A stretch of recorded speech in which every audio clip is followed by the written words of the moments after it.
Okay, I'm going to take that as a yes, because I can't see you right now. Yes, yes. Yes, okay, that's great. Thank you. Okay, so my goal for today is to introduce you to artificial intelligence, but through the lens of literacy. So how do we look at the term literacy slightly differently than what we usually define literacy to be reading and writing, to open that up a bit, and then also the role of data. So words and numbers. We're now looking at data in multimodal, so in different ways. So that's sort of like by the end of our 45 minutes, my goal is to make sure that I've been able to introduce those two to you in a slightly different lens. My background, I have spent many years in the space of technology and education. I studied English literature, and that's what I went to university for. Fell in love with the written word. It was what I wanted to do, was to be a writer. And then I met my now husband in the late 1990s, and I was exposed to my first lines of code. It was at that point where I realized what we were doing was building a digital world mirroring our physical world. And we needed to make sure that we were learning the skills and tools to be able to create and communicate that we do have in the physical world, also in the digital world. At the time, we were looking at the digital world being built primarily by white men who knew how to code. And I wanted to make sure that we were diversifying those who had access to be able to build. And so I started a charity called Kids Code Jeunesse, now Digital Moment. And we reached over 1 million kids across the country, in Canada, and all the provinces and territories, bringing coding and computational thinking into their education. And in 2017, I realized we now AI was coming. This was well before ChatGPT, but AI was really building into our seeping into our societies, and I wanted to make sure that again our kids and society citizens were learning these skills, and that's where we partnered with UNESCO to bring AI literacy to the 192 member states, the countries around the world. And I stepped down from my role at the charity at the end of 2023 to write my book. I felt that, in moments of chaos and disruption, being able to do one thing is important. And the one thing that I knew I could do was write, and the one thing I wanted to do was write the book and that's what I've just published. Am I literate? So I want us to look at data a little different and literacy a little differently. Literacy has been around as a term. It's quite new. In the 1800s, it was first coined, and to be literate meant to be able to read and write. And a little bit later, to be able to read, write, and to be numerate, so to have an understanding of numbers. But the role of data transferring and being playing a role in society has been around since human beings have been. I put this image of the Inca Empire because the Incas were known for many, many decades, centuries to have been illiterate. It was believed that they had no form of communication. And this picture in the middle is of me as a young child. I was fortunate to spend a lot of time in Peru and a lot of time with my uncle Bill, William Burns Glynn, who spent his career studying the Kipu knots, and studying the role of these Kipus in society as a form of literacy, because he thought there's no way an empire as vast and as sophisticated as the Inca Empire, they could not have built roads and built such magnificent structures without having a form of literacy. William Burns, he was a polyglot, so he spoke many languages, including the indigenous language Quechua of the indigenous peoples of Peru. He was a mathematician, he was a textile engineer, and he was a cryptographer. So he had many different lenses he was able to look at, and that's where he spent his career deciphering these Kipu knots. So when we're looking at literacy, and the role of literacy and what that means, it breaks down into three parts. The first is having access to the material tools. So in the instance of the Incas, it was having access to the quipus, and each knot on the string is a sorry about that. Each knot on the string is a form of data, and that is a piece of data that's saying something. In the case of the quipus, it was either an accounting, it was a number, it was there are theories that it could have been a story, a piece of music. So it was a form of data that was transferring between people. It was the Chaskies who were the people who were channeling the ones who give and receive. The Chaskies are they were physical young men who would travel vast distances to carry these quipus from person to person, and able to connect with the different leaders around the Inca Empire. And it was the Quipu Kamayoks who were able to decipher the quipu. So they were the ones who were able to input the data. So they were able to write the quipus. They were able to translate that information into knowledge, and then be able to write back. So it was a form of communication that they had, and they had the skills to do it. So they were very powerful. They held those skills, the literacy skills, to be able to decipher those quipus. So I put this slide up because we are very fortunate if we are able to read this. There are still 800 million people in the world who cannot read this slide. We still have 250 million people in the world, children who are not in the school system. And we have 3 billion people who are still disconnected from the internet. So when we're talking about AI literacy and the role of being able to communicate and create in the digital world, there's still 3 billion people who are not connected. So the gap is widening, and it's why I like to focus on this, the importance of AI literacy, not just for our own communities, but for communities worldwide, to make sure that everyone's voice is being included. And the role of the data that machines can look at is multimodal, which means in different forms of data. And we as humans are able to input data in different forms as well. So in this case, we have 1 + 1 = 2. In your mind, what you are doing, likely doing, is you're inputting that data, you're processing that data, and you're outputting that data into something that's meaningful. So you're doing very similar process to a machine, is you're inputting data, processing it, and coming with an output. We can also put that data in a different way to have the same input, process, and output. So 1 + 1 = 2, whether you have it in written form or you have it in numerate form, it's still giving the same form of knowledge. And machines are now able to also do this process. And also images. We're now looking at machines are able to take in images, videos, physical movements. The sensories are getting stronger and stronger in AI machines. And our minds, our brains do this as well. And the reason I'm focusing on these different ways of processing data is that we do this as human beings. Machines can do this as well, but they don't process like human beings. They don't have ears and eyes. And that's a really important distinction between us as humans and as machines. So as humans and machines, we are both doing a similar process, that input in different forms of data, that process of taking that information and having the literacy skills to be able to transfer that information into knowledge. So when we look at what does it mean to be literate and what is literacy, literacy is having the valued and socially accepted skills, knowledge, and tools necessary to create, communicate, and understand information. So we're literate when we can access the data. So when we can read and write, or we can take that data, transform it into knowledge, and then respond meaningfully. So when we have a common literacy, so I'm speaking English. Hopefully, you're understanding my English, and we're able to have a form of communication. We are both literate. And we are all within the material and social frameworks that enable that connection.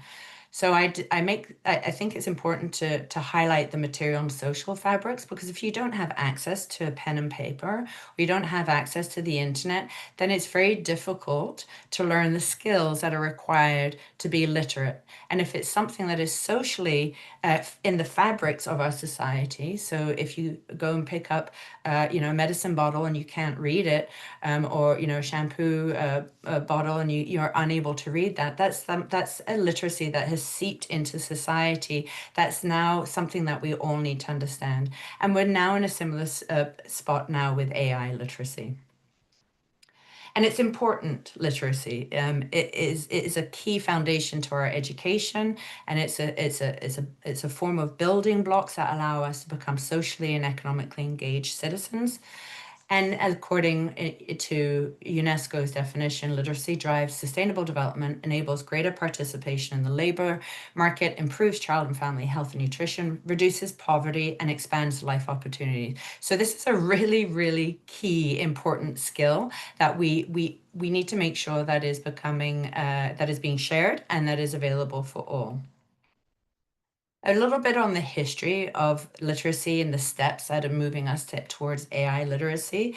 As the printing press was a real push towards the need for us to be learning to read and write.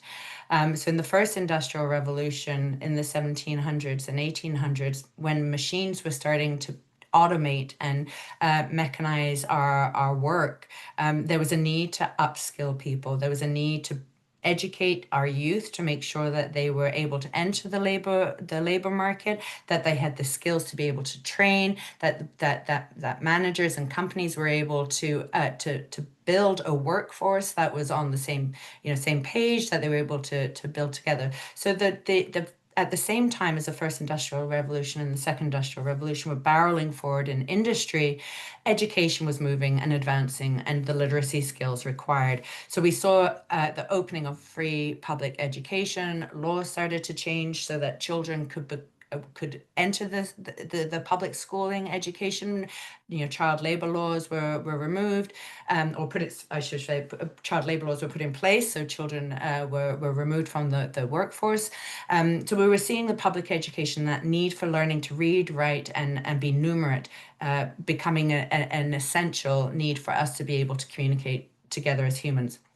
Same with the second industrial revolution, massive rates in literacy skills, and that was a focus and a priority of education systems.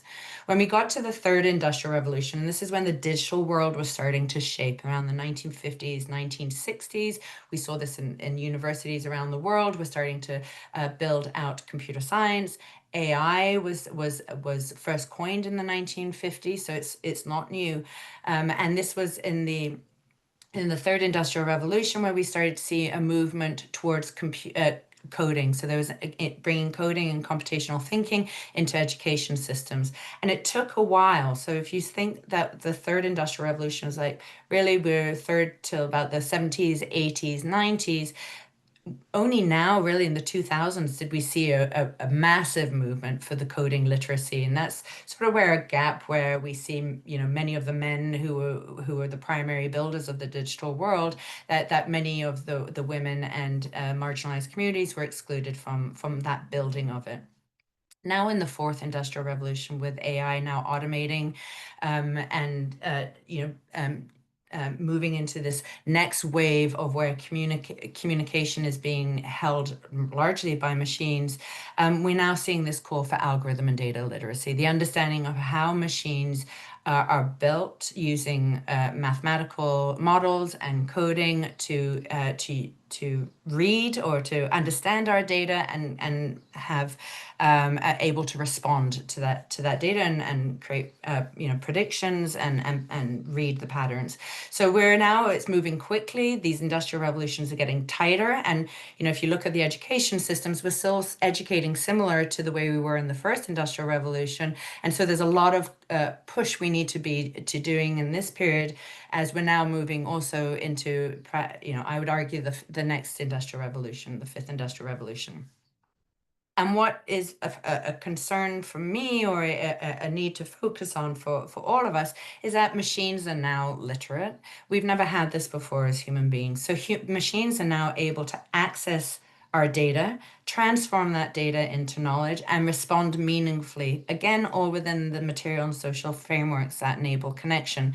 So machines are now able to do much of what us as humans were uniquely able to do, was to communicate and create with each other using data between ourselves. Now machines are able to do that for us. They're able to do it with themselves, between each other, and they're able to do it with us. So what does that mean for us? And I believe it means that first step is understanding what AI is. There are many, many definitions of what artificial intelligence is. Our AI researchers argue what it means, because it's also changing really quickly. Off the cuff, I usually say it's when a machine is able to learn from data. So it's able to make predictions and it's able to create new content.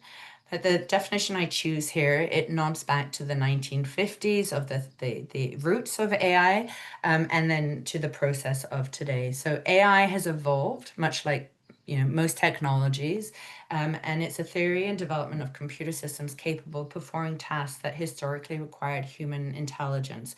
So what was happening in the 1950s was neuroscience was an early nascent study, but computer scientists wanted to figure out how could they make a computer think like a human.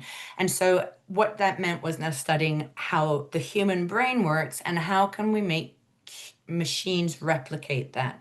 So machine learning became an advanced form of AI, and this is where machines were able to take data and learn from it, and start to automate for us. And then deep learning became a much more advanced form of machine learning in the 2010, 2012, where the transformer was developed. Much of that work was done here in Canada. And that was where the building of the neural networks to mimic the human brain and the neurons between the human brain. And then everyone woke up in November 2022 when generative AI or ChatGPT launched, and now AI was able to create new content for us. I don't expect everyone to absorb all of this information. The goal is for me today is also to just make sure that there's some familiarity with some of the words that I'm sharing. So when you hear them, you'll be able to, you'll recognize them, think, oh yeah, I've seen that, or I've heard of that. So machine learning is that subset of AI that uses data and algorithms to imitate the way we learn. And there are three key ways that machines learn. And this is the processes part. So when we learn as human beings skills at school, we're learning through, through different, each grade progresses. And machines learn through the complexities of math and code. So there's a lot of math involved in building AI models. And it's that math that is able to process the data that we feed these machines. So what happened in the internet and the World Wide Web was building that digital world in the 1990s, and then in the 2000s, early 2000s, we had social media and the smartphone, which were two really key necessities for AI to be able to do what it does today, in that we are feeding these models so much data that they have so much data that they're able to train on and learn from and learn really quickly. There is a concern today that there's now not enough data because they've learned already so quickly on all of that data. So there's data that there's risks of biases because the data that these models have been trained on are now training on all data that they've already been trained on. So it's sort of like a site, they're almost like eating their own tail. Well, there are three types of machine learning. Supervised learning, which is usually involves a human being. Now machines are involved where a human being is not needed. And there's work being done around where do we need to make sure that a human is kept in the loop of machine learning to make sure that the risks are mitigated. So a high risk AI model would require a human being in the loop, whereas when it's deciding, the image of a photo, that's at very, very low risk and perhaps person doesn't need to be kept in the loop. Unsupervised learning is finding patterns in massive amounts of data, and reinforcement learning is by trial and error. So you see this a lot in automated cars and in robotics. And then the deep learning, and um, this isn't the important here for a few keywords. One is this is what, if you haven't heard of the black box, the black box is it happens in a neural network, and this is an artificial neural network that this is where we saw much of the advancements to bring us to where we are with generative AI. And when we input the input layer is where we put the data into the machine. The green is all the math and the coding, and that is where we get into the black box. There's so many layers. This is very, very, very simplified, but this can be millions of lines of connections in a neural network.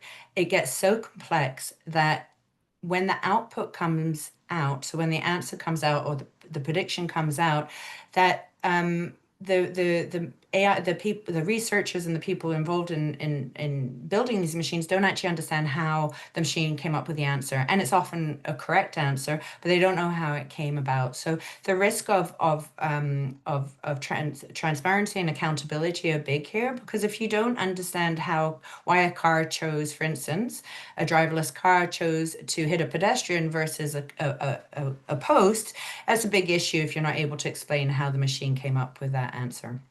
So that's one, the black box is something we need to be very careful of. And another is a hallucination. So the data, these models are only as good as the data that they're trained on. So if they haven't been trained on correct data, enough data, different forms of data, they will hallucinate or confabulate. So they will come up and make up answers.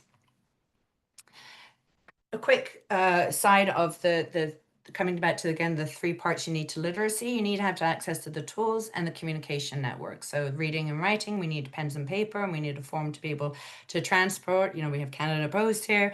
In the digital world, in the AI world, we have what's called the cloud. The cloud is not a cloud, not a big white fluffy cloud in the sky. The cloud is massive data centers full of servers, microchips, where it is we're moving our data from our individual computers into these private, often data centers that are spread around the world. And so this is important to think about when we're looking at the use of AI, how it's impacting our planet and the people, because it is not an invisible digital space that's being created. So as I mentioned, the processing part here. So with an AI model, AI is able to take multi-forms and multimodal data. So now we're seeing, when ChatGPT came out in 2022, ChatGPT was able to turn text into text. So it had learned on 500 billion words that it had taken from the internet. And there are a lot of copyright and lawsuits open at the moment because it stole data to train the models over the last 15 years. We've been giving data to these models and they've been trained, not just ChatGPT. But now that ChatGPT was able to turn text into text, now multimodal means we're able to turn text into image, turn image into video, turn video into words. So it's really able to adapt and look at data and transform it into different types of data. Similar to the way our brains are able to do that, machines are now able to do that. It does that, again, through lots of layers of code and math, and it comes out with its predictions, new content, and decisions. So again, the middle part is where it's doing what our brains do. The AI algorithms are doing that through the machine learning. So a quick example of supervised learning, an annotator, and this is a very new job. So AI is removing jobs, it's creating new jobs, and it's disrupting, it will disrupt everyone's job.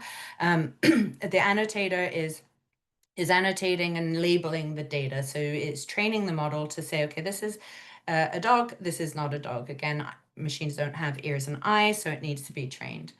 But when it's not trained on the right data, or if it's not trained on enough data, its confidence level is very low, but it will still make a prediction. So it's important, again, to understand that these machines hallucinate. They're getting better, much better at it, at getting the right answers. But again, the data really matters, and it's important in the process of being AI literate, understanding it. So I'm going to play this video. If you can let me know if the video, if there's an issue with it, because again, I can't see anybody.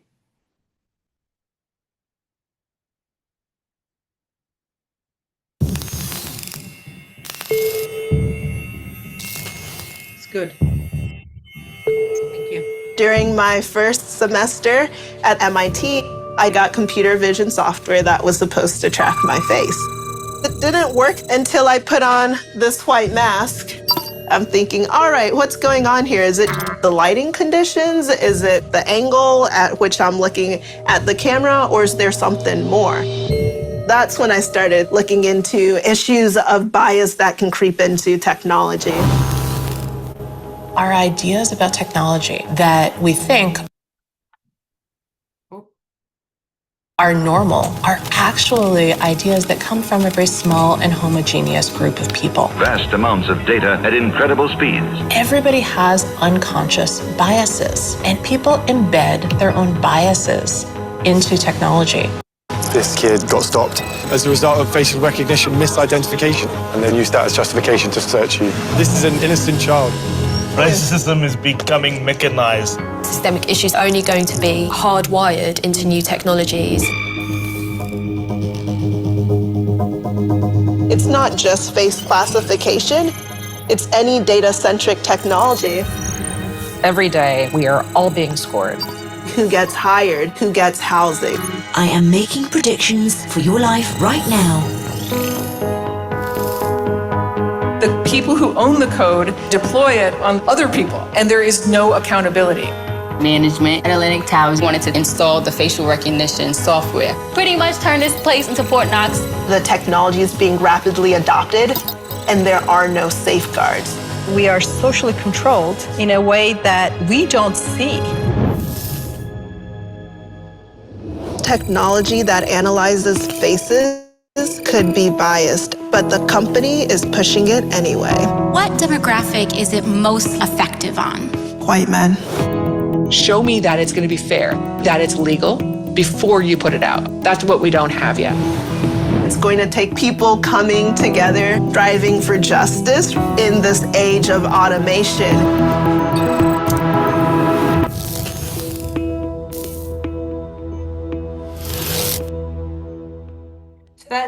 This video is available on Netflix.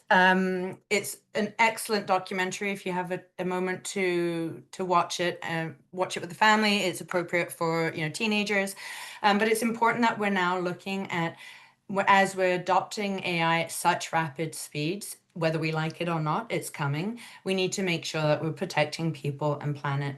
So I'm going to spend a few minutes now just on some of the responsibilities and some of the sharp objects we need to be looking at. So we look back, innovation. Innovation is not new. Innovation has is what propels us through our curiosity, through our love of exploration. I want to take us to when the car first came out onto the roads, and this is in the late 1880s. Bertha Benz was in the car, the first official car, a documented car. And what was required when this car first came out was the role of three areas of society had to played a role: the public, government, and industry. So industry was barreling forward, building out cars. Cars were getting faster, they were getting stronger, they were getting bigger, and there were more of them on the road. So what happened was there were more accidents. So the public rose up, called out government and said, we need laws in place. We need to make sure that our people are being protected. We need to put restrictions on, on the road, on the car manufacturers.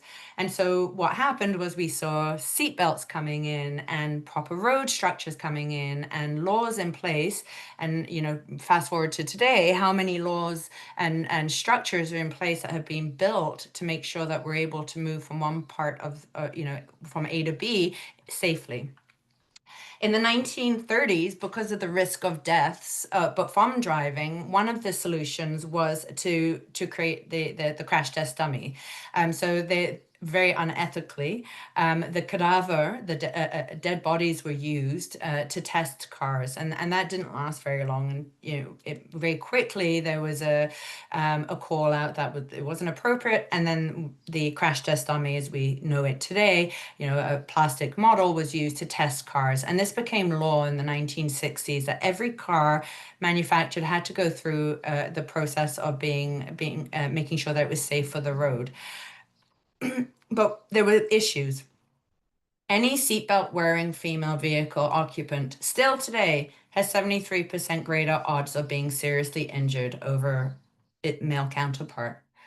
Female drivers and right front passengers are approximately 17% more likely to be killed in the car crash than a male occupant of the same age.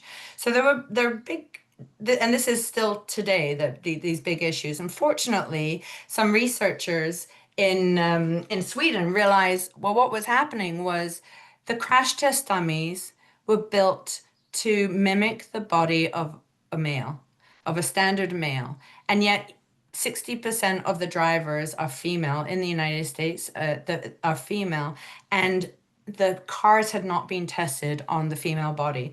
So, and it was only in 2023 that this became an issue that was flagged and that was addressed. And so when we're building new innovations, we need to make sure that we're including those who are using the machines or the technology, but also are part of building that machine.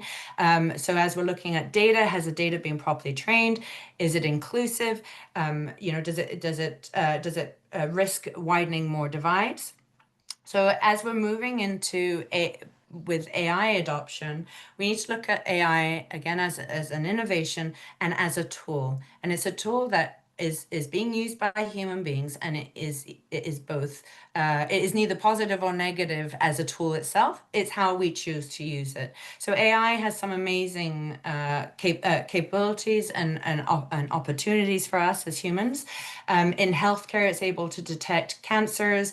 It was part of putting together the COVID vaccine so quickly. So it is amazing at being able to process so much amount of data, find patterns that us as human beings would never be able to in our lifetime.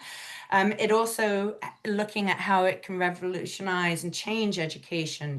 Again, our education systems are still structured as they were in the first industrial revolution. How can we use AI to personalize learning, enrich teachers who are masters at being teachers and educators, so that they're not doing so much of the administrative work?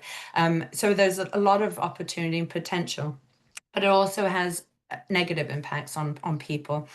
Because AI, again, does not have ears and eyes, it needs to be trained on data. And there's data that us as Western global North do not want to look at or to have to witness. And so what happens is companies like OpenAI, who owns ChatGPT, and all of the big tech, they farm out the data, the violence and the images that we don't want to see. They farm it down to the global South. So what's happening is we're creating data sweatshops where people are treated unfairly, psychologically trauma, and being paid very, very little for the work that they're doing. There are also issues around biases and again, who's building the data. So when I first used a GPS in a car in the early 2005, 2006, the GPS didn't recognize my voice, and but my husband was able to get it to work, and so he thought he was being really clever. But what it was is that the the GPS had not been trained on female voices, and so it wasn't responding to my voice. It would only respond to male voices. So again, how is the data being trained? Why is it a female voice that's being selected in terms of, for example, Siri? So a new report that's come out from the United Nations is showing that that digital tools that are being used are actually making the gap wider for women in tech rather than closing that divide. Then for the planet, AI is doing fantastic stuff. It's able to detect to the minutiae of a pesticide in a farm crop. It's able to help, on agriculture in incredible ways that, again, as human beings, we would not be able to do.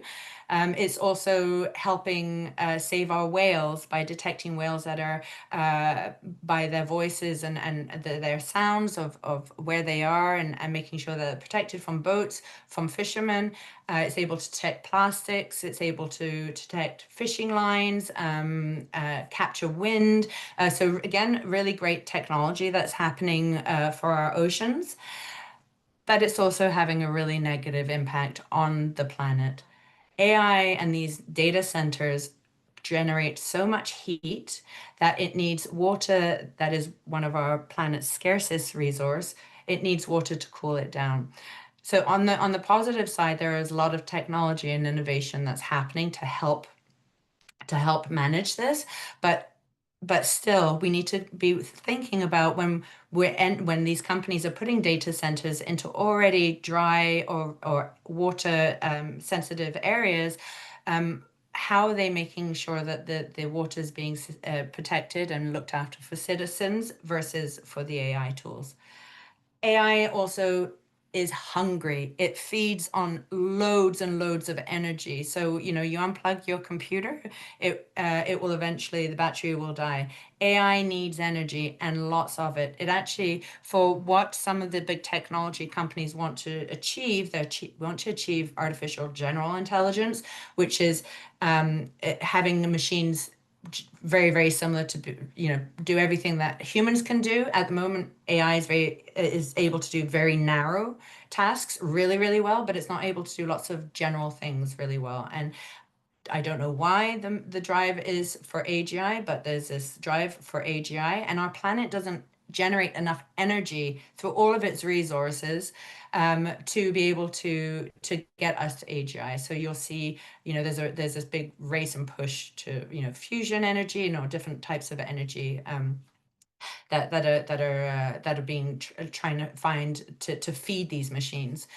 So at a time when we're trying to manage carbon emissions, and how are we managing feeding these machines with the energy?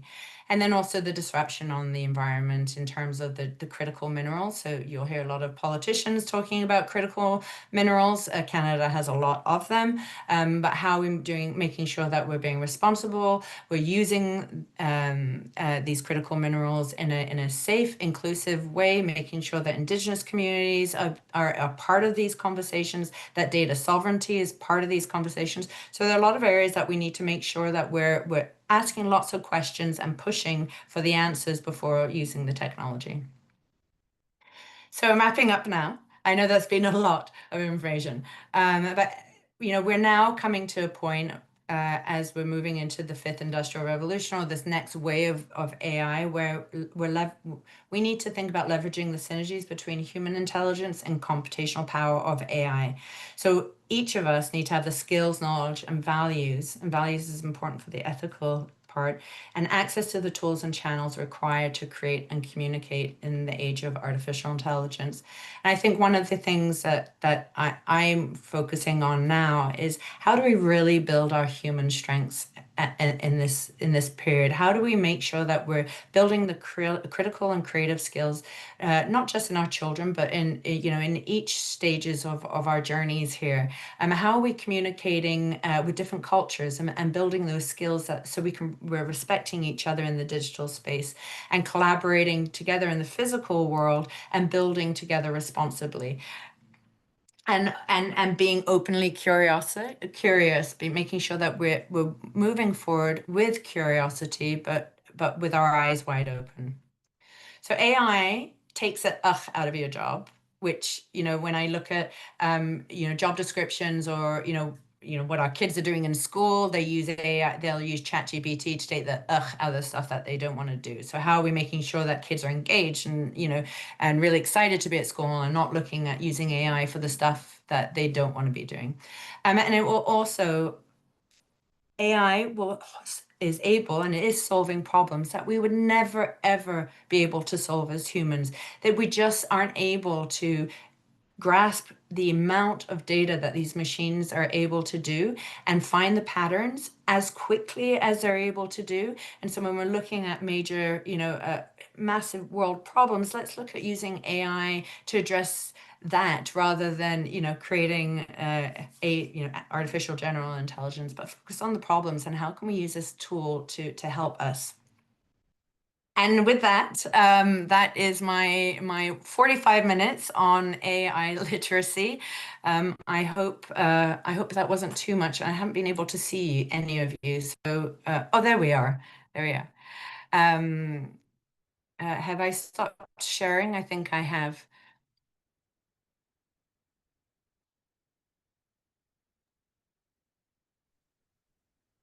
Thank you, Kate. Amazing. Just so much to take in from so many different aspects and angles. Do we have a few minutes for a couple of questions before we go on to our next facilitator?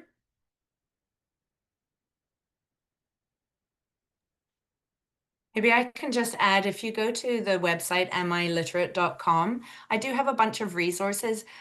If it's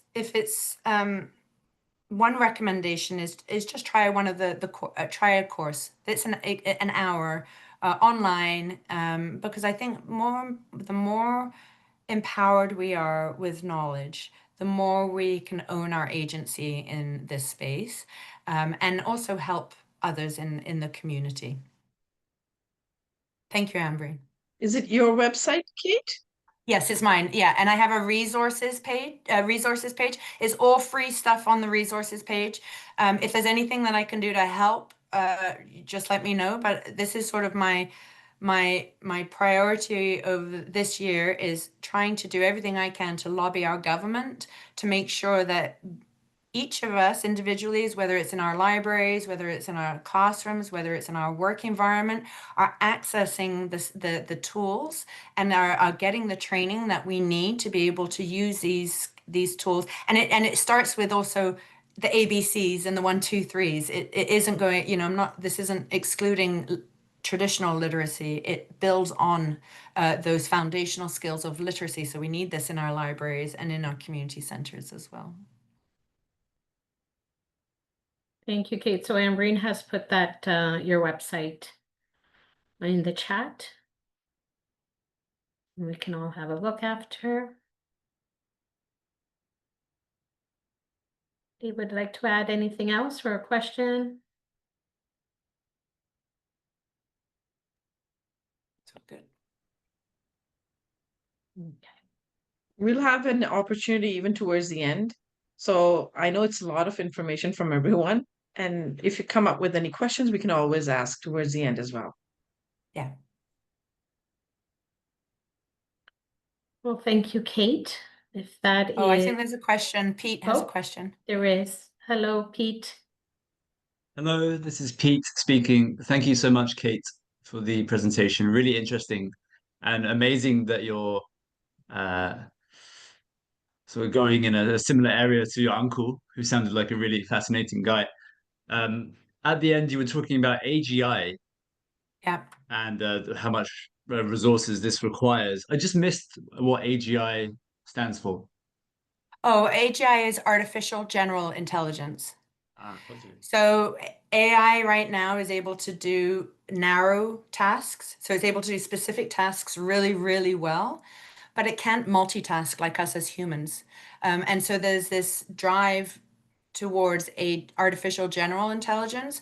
I think we should be stopping that personally. I don't think we need AGI. What we need is to be focusing on the problems that we have in society that humans cannot, and be focusing on using AI towards that and not creating AI AGI, and that's where a lot of the we need to be looking at laws and lobbying government and pushing them to make sure that industry doesn't barrel ahead too fast and leave us all in its damage.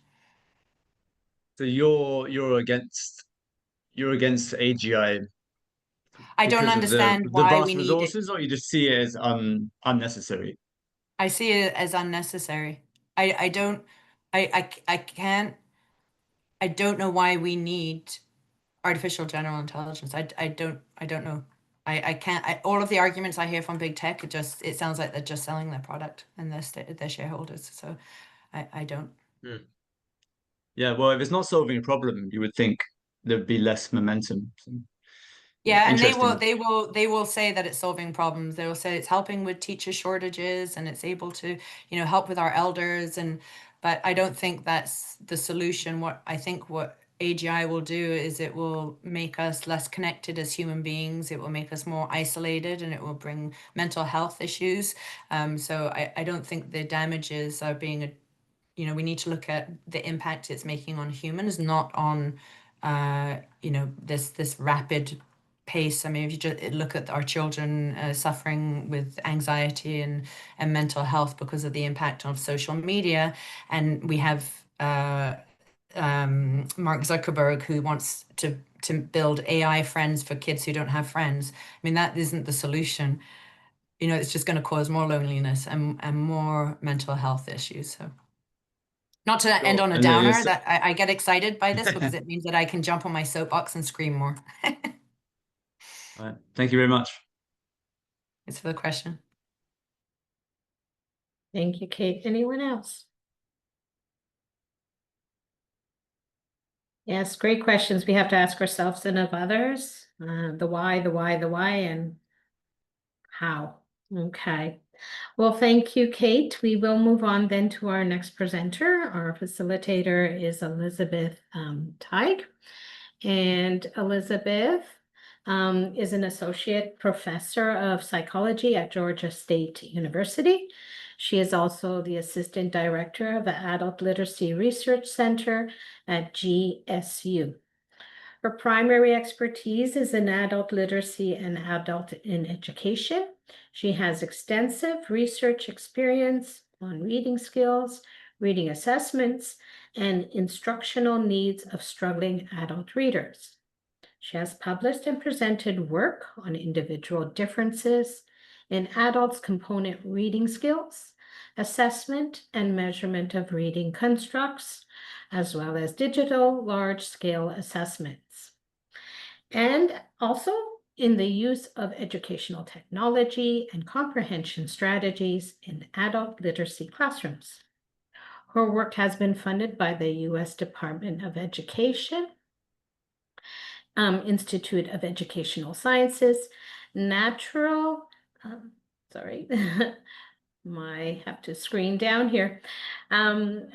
Institute of Health, American Educational Research Association, the American Institute of Research.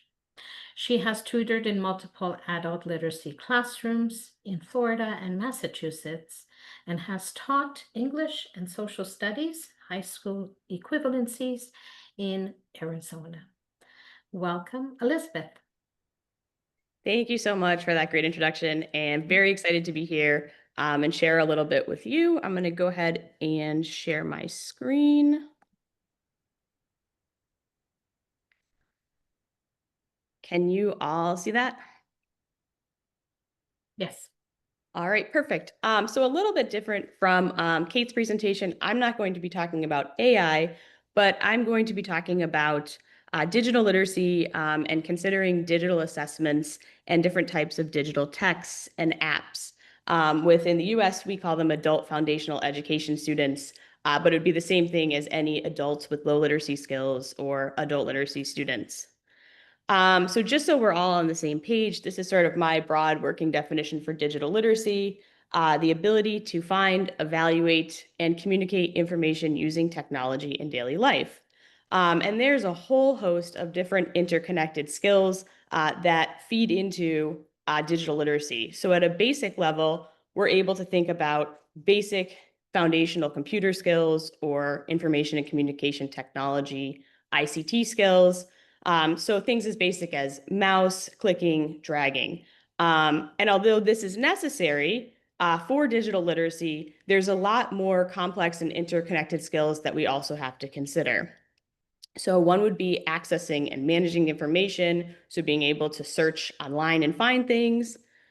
Communication, so like what we're doing today, being able to navigate Zoom or emails. Even more complex and higher order processing would be critical thinking. We live in a world with a lot of misinformation, and we need to be able to evaluate credibility of sources and things that we're reading. Creating and sharing content, so whether that's a presentation or sharing on social media. Safety and ethics, so how do we protect our information, passwords, technology safety. And also media literacy. And Kate brought up the word multimodal, which you'll see is something that I use in this presentation as well. But with digital spaces, we might have different types of media all within the same sort of page. And how can we navigate and use those tools effectively? Now, this isn't necessarily an exhaustive list of all of digital literacy, but it shows the interconnectedness and also complexity of these skills and how adults need to learn these skills to function in 21st century workplace and educational settings. I like to start off with sort of a broad problem statement. And so we know most of my work focuses on US adults, but worldwide, many adults have limited just basic literacy or foundational skills, as well as basic computer or ICT skills. Many high stakes assessments. So in the US, we think about the GED and the HiSET as the assessments needed to get a high school equivalency degree, are increasingly digital, which means they assume that adults have the basic foundational skills to be able to read the items, as well as the basic technology skills, dragging, scrolling, to engage in that digital environment. But in working with adult literacy students, we know that's often not the case. But unfortunately, test developers and app developers don't always design materials for adults with lower skills in mind. And so my research, which I'm going to share a little bit with you and also try to translate some of that research into practical ideas, is thinking about how adults respond on different digital platforms, and in particular on digital assessments. It's often easy to think about, we get back a score to say how well someone's doing. But looking at a score or whether someone got something correct or incorrect doesn't talk about the process that they're going through in that digital environment to how they got that final score. So for instance, if you think about, I'm going to put up some items in a second, the complexity of some sort of digital items, it may be that they're actually getting something partially correct, or they're thinking through that process and they just miss one step. But if we only think about that as incorrect, then we think they don't have as many skills as they may actually be bringing to the table. So my goal then is to translate some of the research that my team is doing on digital assessments and texts to inform instructional practice and test-taking strategies, and also for test takers to think about designing more equitable assessments and platforms for adults with low skills. So if you want to respond in the chat, you can, or if you just want to think to yourself, I'm going to throw out a couple of these things. So this is a sample GED item. And when you look at this, I want you to think about what skills you would need to answer this type of digital question. So what I hope you're thinking is, I need to read this passage that I see here. But as you can see, the passage extends off the screen, which means I've got to realize there's a scroll bar, and I've got to realize that I need to scroll to read this passage. And then I see that I have a question and 4 radio buttons to choose a multiple choice answer. And then I've got a little arrow at the bottom to tell me to go on to the next item. So even in just something as simple as a passage and a multiple choice, there's a lot of different processes that need to take place in order to effectively navigate and answer this question. And for adults with low skills, decoding the passage is already a challenge. Making meaning and deeper processing and comprehension is a challenge, in addition to all of these more complex sort of technology skills that we also need to integrate to actually solve the item, and strategies we need to use to maybe go back and reread if we need to think through the multiple choice item. So I mentioned a little bit research to practice gap. In adult literacy, this gap is fairly large because there's not a lot of rigorous research on adults with low skills. So what you may not realize is if you're working with digital assessments or different digital platforms or computer programs in your classrooms, there's a lot of back-end data and information that us as researchers want to try and access to help you really understand how adults are working through these different assessments and apps. So what kind of information can we glean from some of these? One is timing. And so you can figure out how long people are spending on different sections of an item, on the whole item.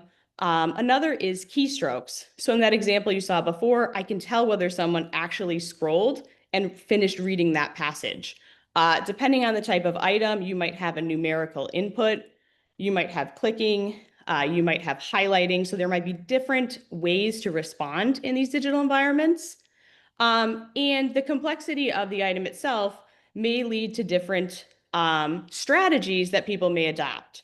And some of these strategies, and I'm going to show you some examples today, may be what I would call efficient, or some of them may be sort of inefficient to ultimately get to an answer. There also may be specific tools in these different apps and assessments. So one might be text-to-speech and knowing how to find that and actually use that, but also knowing when to use a specific tool that's required within an environment to get something correct. We can also learn about skipping behavior. So if people are just skipping through items and not really paying attention or guessing, we can understand explanations for why someone may have solved an item incorrectly. And we can also understand item difficulty that may be specific to certain subgroups of learners. So for example, there's a large amount of literature on cultural bias in tests. And so sometimes adult English language learners may have particular difficulties with certain items that native speakers may not. Or adults who have a diagnosed learning disability may have differences in how they respond and use tools to certain items. So why is this critical? Because we know adults are diverse in many different ways, both in terms of their background characteristics, motivations for pursuing adult literacy, and they can have varied ways of engaging with different digital assessments and texts. This can help us develop better tailored strategies and can also help us provide better feedback on progress and goals that we may not be seeing based on just total scores. So I'm going to go through 4 different considerations today and work through some of the studies that we've done to sort of show you what I mean by the different considerations. So the first consideration is timing. So we know that sustained engagement is essential for coordinating cognitive processes during assessments.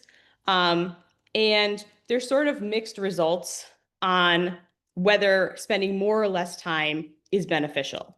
So some work has showed that high-skilled test takers can generally efficiently and quickly go through different types of items and respond correctly.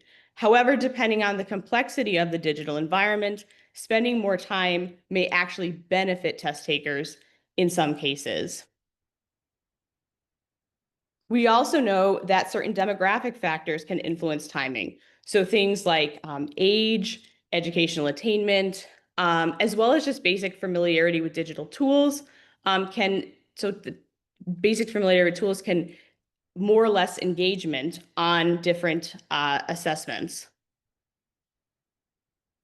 So for this first study that we did, we use what's called the PIAAC dataset. For those of you not familiar with PIAAC, it's a large-scale international assessment that assesses 21st century cognitive skills in literacy, numeracy, and problem solving.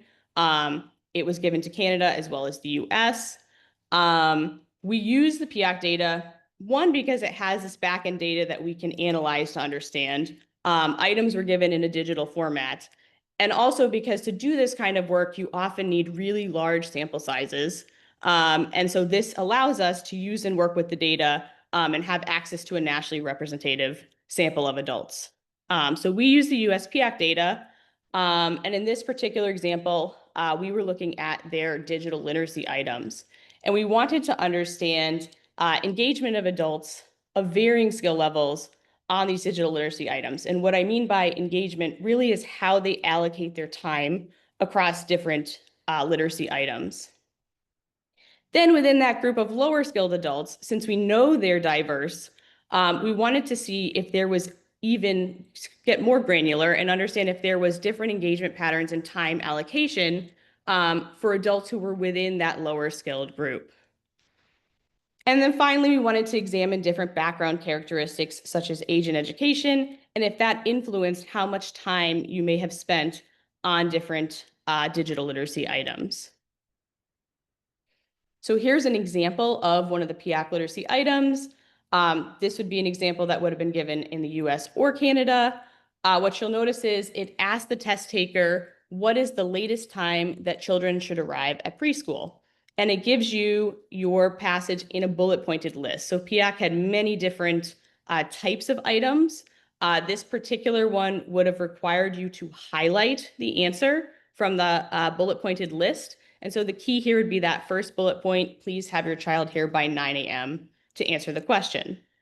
I don't have the statistic for Canada. I suspect that Canadians, I know overall did better on the PIAC. But in the US, about 52% of adults would struggle to answer an item like this.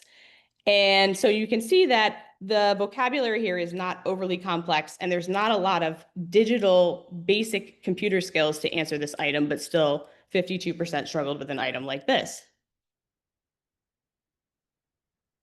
So the way that they do the timing variables, there's 3 different ones that they provide that we look at.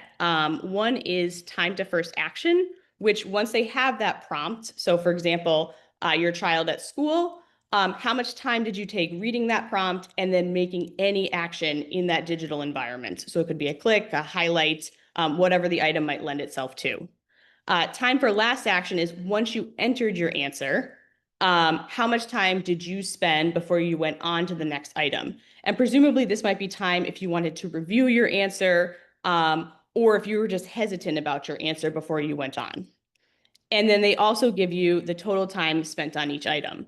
What I will tell you is from looking at this, for adults with lower literacy skills, which PIAC classifies as level 2 and below, they spent less time on all of these timing metrics.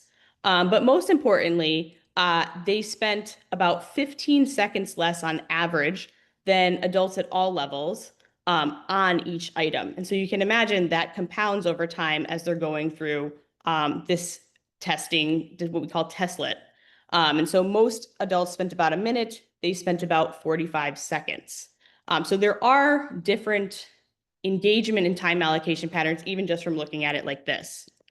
So for our first question, we wanted to know whether they allocate their time differently. The answer is yes.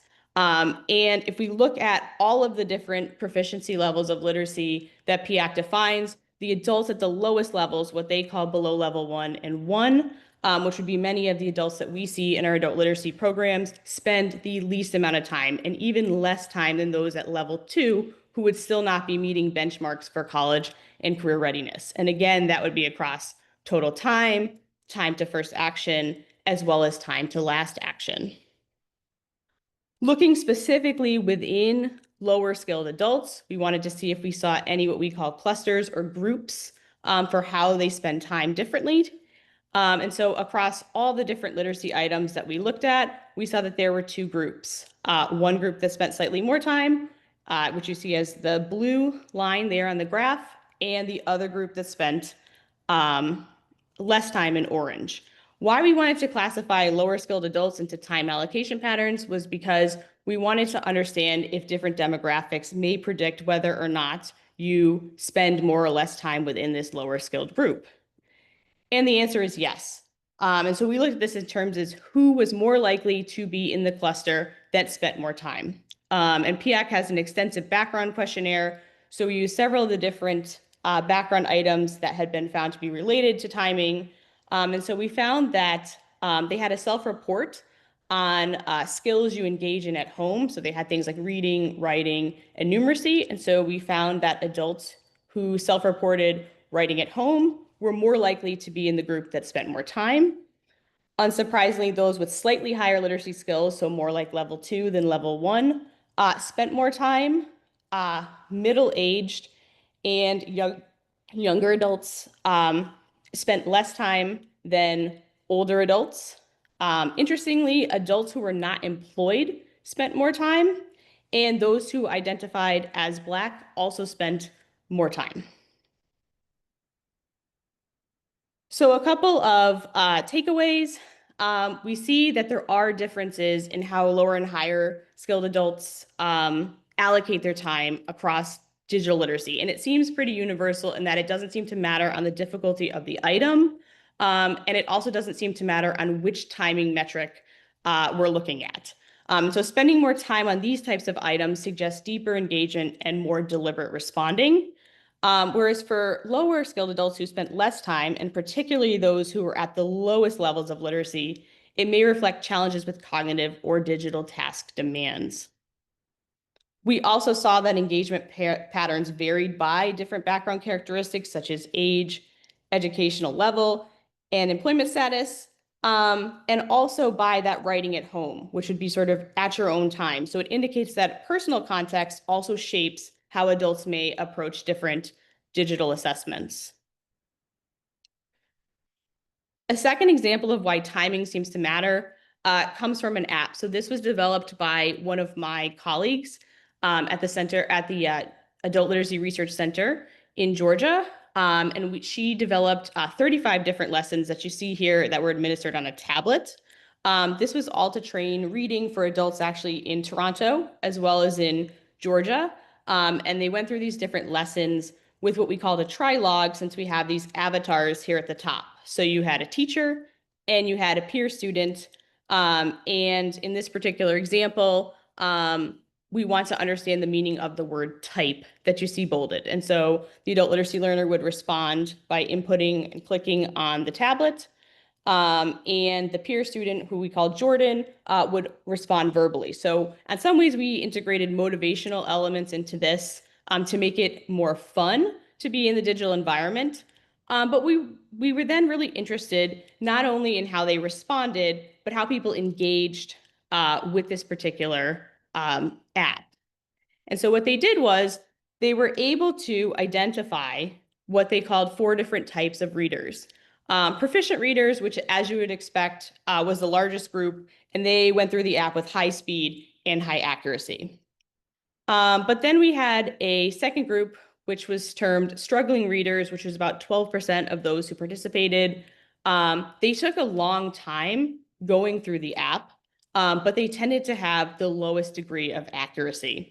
And so presumably they were struggling the most within the digital environment and figuring out what to do, as well as probably basic decoding and reading skills. Even though, and I should have said this before, we did do practice questions before each lesson. And we also had a video that would sort of explain the different strategies they should be using in each of the lessons. Another group was conscientious readers, which was also about 12%. They also had long response times, but they tended to be highly accurate. So this was a case where timing actually was beneficial to them. And then you have a fairly large group of what we called disengaged readers. And it may just be they weren't motivated to work in the app. It may be that they didn't understand the app. Could be a whole host of different readers, but they had high speed. So they were sort of just went through very quickly and had very low accuracy. So consideration number 2 is what I'm calling efficiency and strategy use. So why is efficiency important? So we know in particular assessments can be long, and time management is key because as we keep going through, if we're not using efficient strategies, we're going to quickly become fatigued. Once fatigued, test takers generally spend less time, default more to sort of guessing and skipping behaviors, which leads to lower performance. They're also less likely to navigate the digital environment and use as many of the tools. And knowing when to use the right tool is critical. So although not from adult literacy research, from some research with children with learning disabilities who were working on some numeracy items, they were in a digital environment where they needed to use a digital pencil in order to correctly solve the item.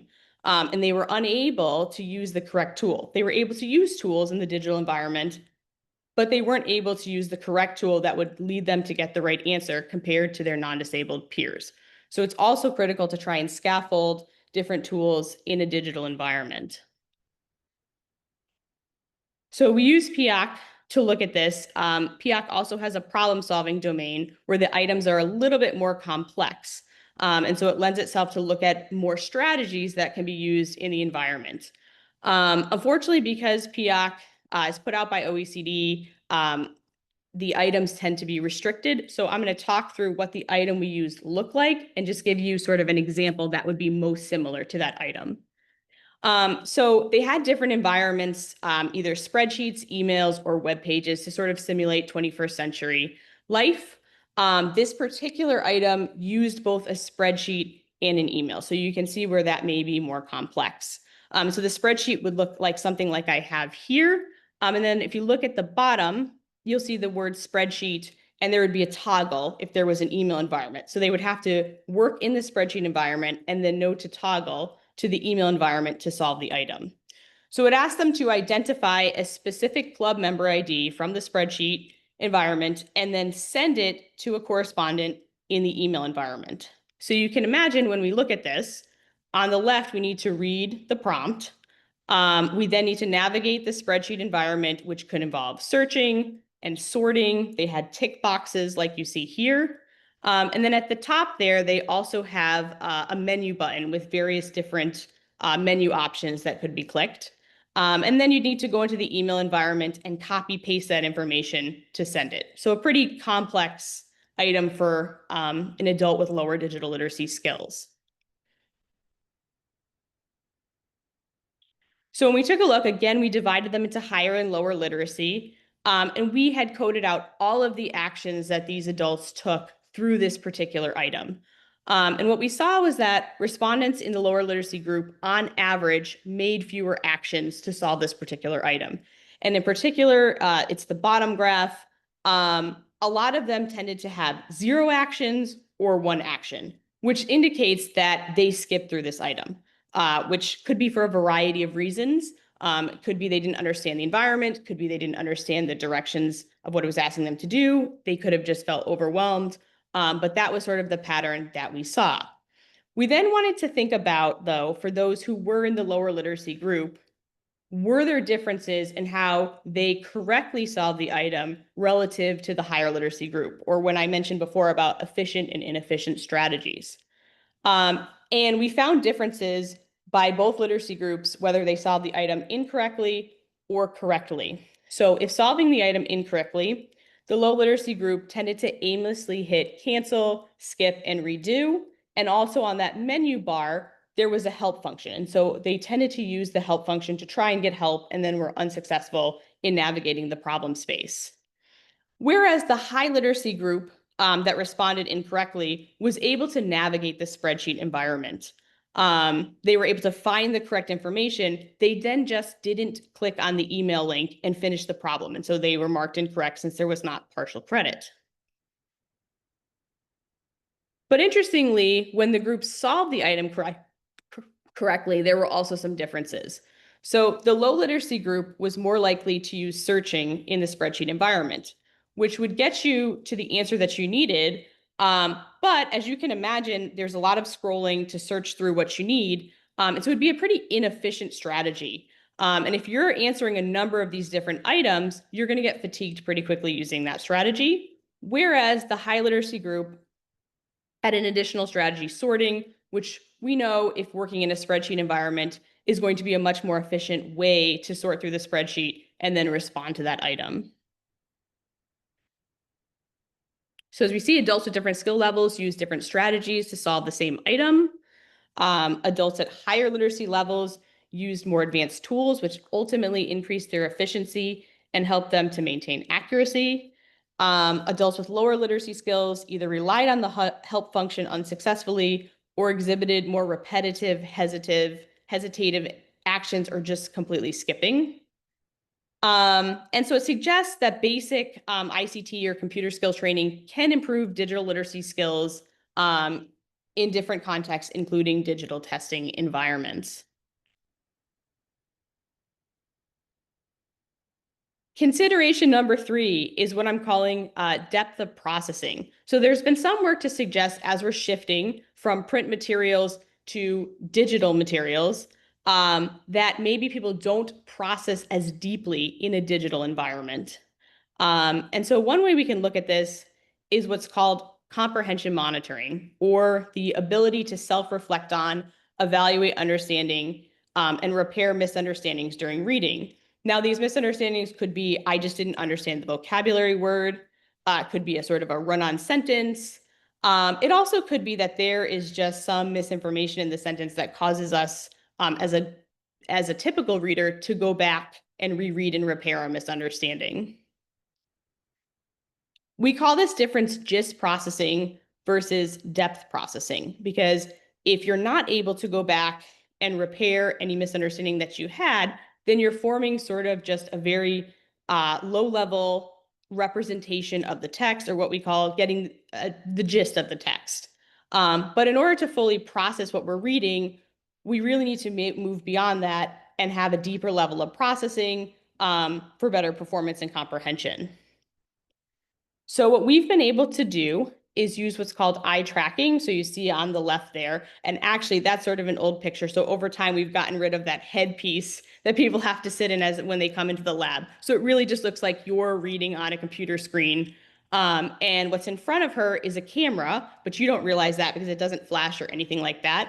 But it's recording all of your eye movements as you're just reading text on a screen.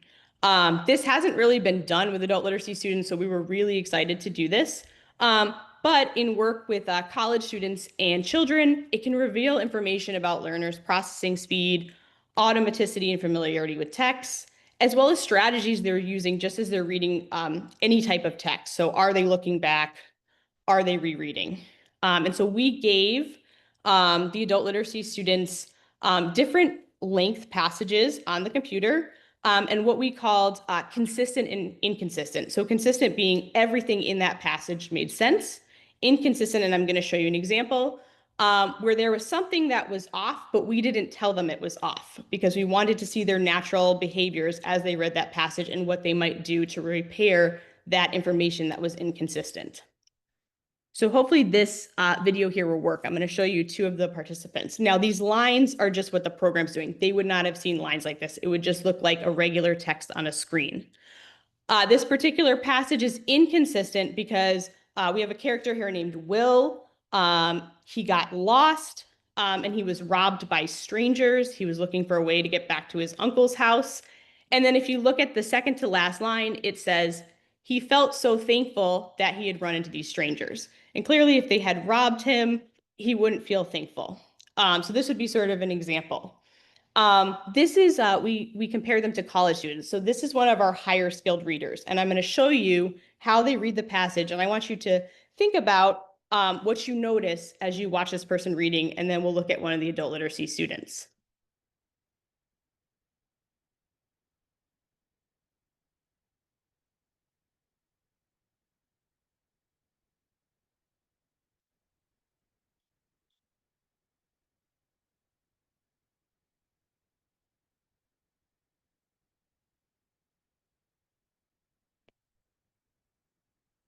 So first thing, they're pretty fluent.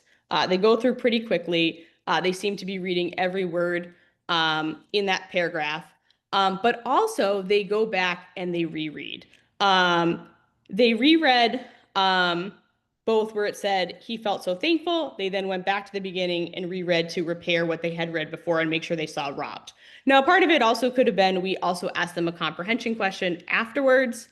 But you see them actually do what we would expect, go back and reread. Now what I want you to do is look at one of the lower skilled readers on the same passage.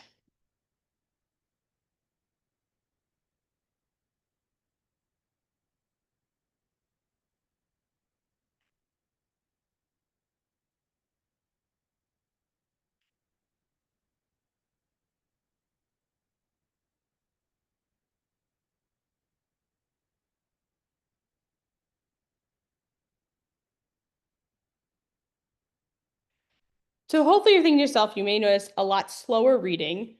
They go back within the same word, which means they're struggling to decode individual words. But they never actually go back. They read every word, they go through the whole passage, but they never go back to repair that misunderstanding. So this is what we would call gist processing. Now, we did ask on some of the passages if the story made sense, and we asked them why or why not. And what was interesting about these lower skilled readers is they picked up a lot of different pieces of information. They would tell me the person's name was Will, they would tell me he was lost and trying to get back home. But they wouldn't pick up on the obvious inconsistency in the same way that a higher skilled reader might. And so this is one of those examples where you can use things like prompting and asking them what they're thinking, as well as if you're not doing this in digital, people will use highlighting or ask students to generate questions to get them to think more deeply about the text they're reading in the hopes that they would be able to notice that inconsistency in future as you're working with them. Consideration number 4, so my last one, is cognitive flexibility. So we know in 21st century society, there's increasing technological demands in educational and workforce settings. Some of the work that I've shared with you has been from what's called PIAAC Cycle 1. So in the US and Canada, PIAAC Cycle 1 was administered in 2012 to 2017, but now we're on Cycle 2, and it sort of evolves, and the domains evolve as technology has changed. And so one of their original domains was what was called problem solving in technology-rich environments. And as of 2022, they've now revised this to what's called adaptive problem solving. And so if you look on the screen, it's the capacity to achieve one's goals in a dynamic situation in which a method for solution is not immediately available. It requires engaging in cognitive and metacognitive processes to define the problem, search for information, and apply a solution in a variety of information environments and contexts. So basically, it means problems in today's world are not static, and we need to be flexible and cognitively adapt to what we're dealing with in order to problem solve. And a lot of that does involve digital context and tools. And so if we take a look, this is what a new PIAAC item will look like, which looks a lot different than the one that I showed you from problem solving before. And so in this example, the test taker is asked to look at the map, and then they have a whole bunch of different constraints that you see represented in the sticky note. And so in this particular example, they are asked to take their child, a couple of goals, take their child to school by 8:30, so that would be goal 1. They then need to figure out so there's a time constraint, and you see the clock that says 8 a.m. at the top. They then need to map the route that's going to be the most efficient, so they're back home by 10 a.m. So a second time constraint. And you see in the map, they have the key locations, home, different grocery store options, and the school. These were administered on tablets as opposed to the last cycle, which was laptops. So they would draw the route, keeping the goals and planning and time constraints in mind. But then instead of going on to a new item, they'll introduce a second problem within this sort of unit. And so they might say something like, now there was a car crash on your route or a water main break. Please reroute to the next most efficient route. So this is where that sort of cognitive shift and flexibility comes in order to need to adapt in the digital environment. I would classify this particular item as overly visually complex because you have a lot of different moving parts as compared to some of the earlier items. And what we're really excited about is my team is going to be working with some of these items once they're officially released in the upcoming year. And in addition to understanding how adults navigate this sort of problem space, one of the issues that we had before was not being able to see whether they could actually read the instructions. And so what we're going to be doing is something called Think Alouds, where we're actually going to administer these items to some of the adult literacy students in Georgia. And we're going to ask them to talk through how they're thinking about solving the problem, so we can really understand the challenges they may be having, whether it's foundational literacy skills, whether it's with the digital environment itself, whether it's with how to problem solve and re-navigate different aspects, or a combination of all of these different things.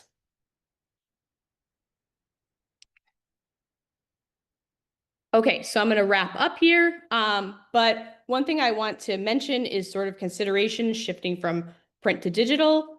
So one is visual complexity. As you've probably seen, some of the items that I've presented today have been overly complex with a lot of different moving parts to them. And when you think about print, we don't have all these features. We don't have hyperlinks. We don't have sound effects necessarily. We don't have movie clips embedded in what we're doing. You sort of just start at point A and go to point B. So you want to be thinking when you're presenting digital materials, especially if students aren't used to it, about simplicity and also scaffolding, how to navigate, especially if there's hyperlinks to different pages and paths to take.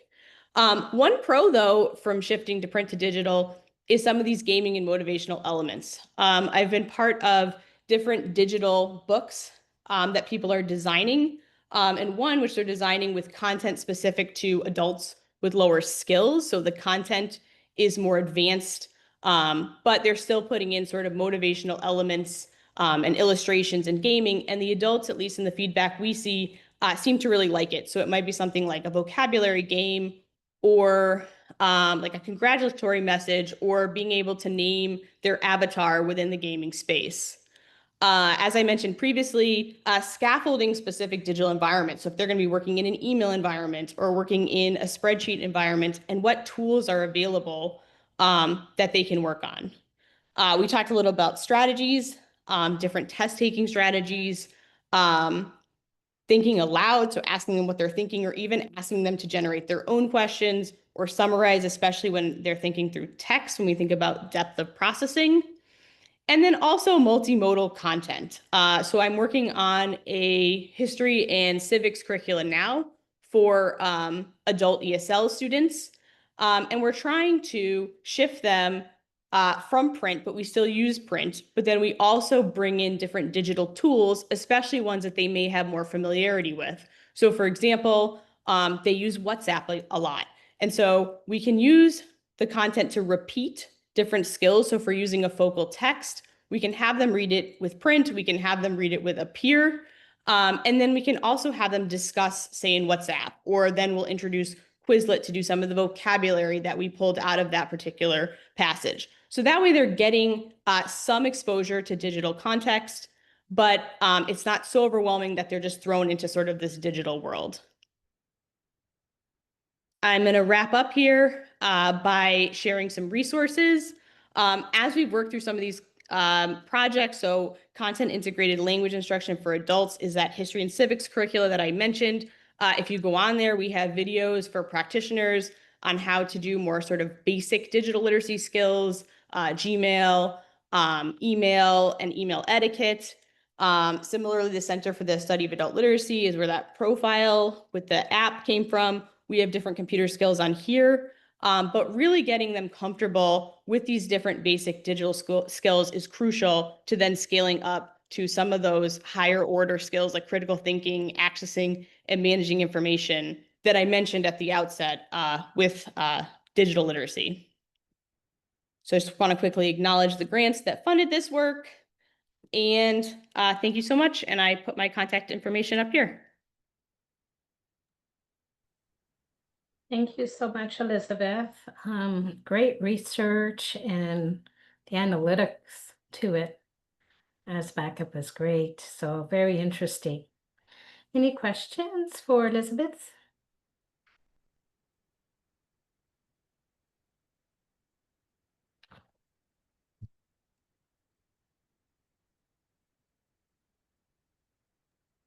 Elizabeth, I have a question about assessments. So when you say assessments, are there, I mean, I know you talked about apps and assessments. Are there particular assessments, or let's say in Canada, we do, when a learner comes in and wants some digital upskilling, we do our own literacy assessments. So what kind of, could you just talk about what kinds of assessments you're talking about? Sure. So you really, most assessments, similar to what you have, will collect any of that back end data that I was talking about. Sometimes we don't really necessarily know that they're collecting that data because people aren't necessarily using it. It's doing it sort of all in the back end, but it's something you could get. So the assessments we usually work on tend to be ones that learners are using in our adult literacy programs like Training for GED and HiSET, where the items look similar to that one that I showed you, but there's kind of a whole host of different item types. So for example, on the writing section, they actually have to write like a 5-paragraph essay. So same sort of idea. It sounds like ones you're using for upskilling would have this kind of back-end data that could be used to understand how they're working in the program. Does that help? Yeah, yeah. I mean, I know over here in Canada, GED was let go of. We're now towards Canadian Adult Education Credentials. So I know that's also that has a strong digital piece to it. Yeah, I do like the fact of how the differences between print and digital, because I know when we were recording one of our podcasts, we don't usually think in that way. We just ask adults, let's say adults, when they're coming in the class, that okay, scroll down or open up this or click over here, right? So just looking at this perspective is very, very interesting. Thank you so much for sharing. Thank you.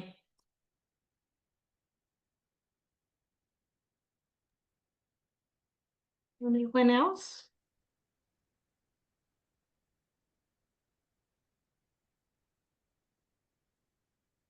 So Elizabeth, is this fund ongoing for continued research?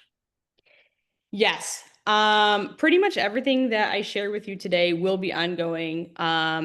And I'm really excited that unfortunately the PIAC items, I should have already been working on them, but they have not been released from OECD yet. But my understanding is later this year they will be. And so we're really excited to be able to actually administer them with our adult literacy students, right? Because PIAC is nationally representative, but doesn't necessarily tell us in the data set who's enrolled in adult literacy programs. And so we're really excited to work with the adults and really understand more about how they're processing those different items. Thank you.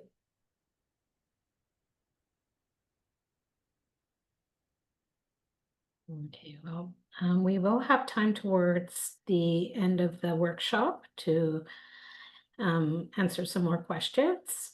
And in the meanwhile, if you do remember one, write it down or put it in our chat and we'll go back to it for our facilitators to answer.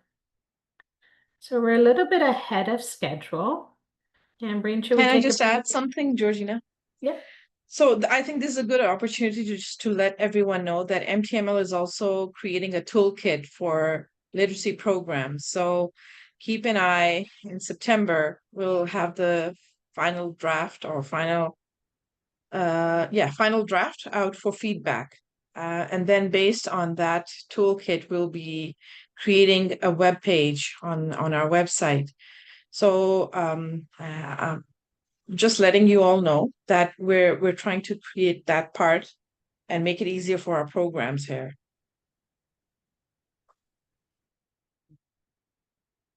Okay. On that note, should we take a break at this point? So we've got a few minutes before we have our third presenter, Rachel. We'll come back from the break at 11:25. No, 11:20. 11:20, and we'll start with Rachel, 11:25. Okay, so we'll see everybody. Educators across the US. So welcome our third facilitator and workshop leader, Rachel. Hi, everyone. Thank you so much for having me. I am so excited to dive in with you all, and I just have to give a little debrief and commentary on the two amazing speakers that preceded me.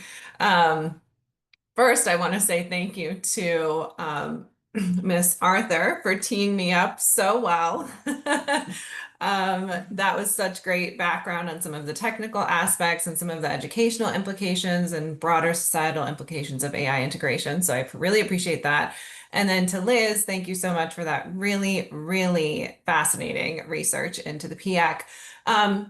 I wanted to share to build off of what Liz was sharing. There just this week, last week, I don't know, time is construct.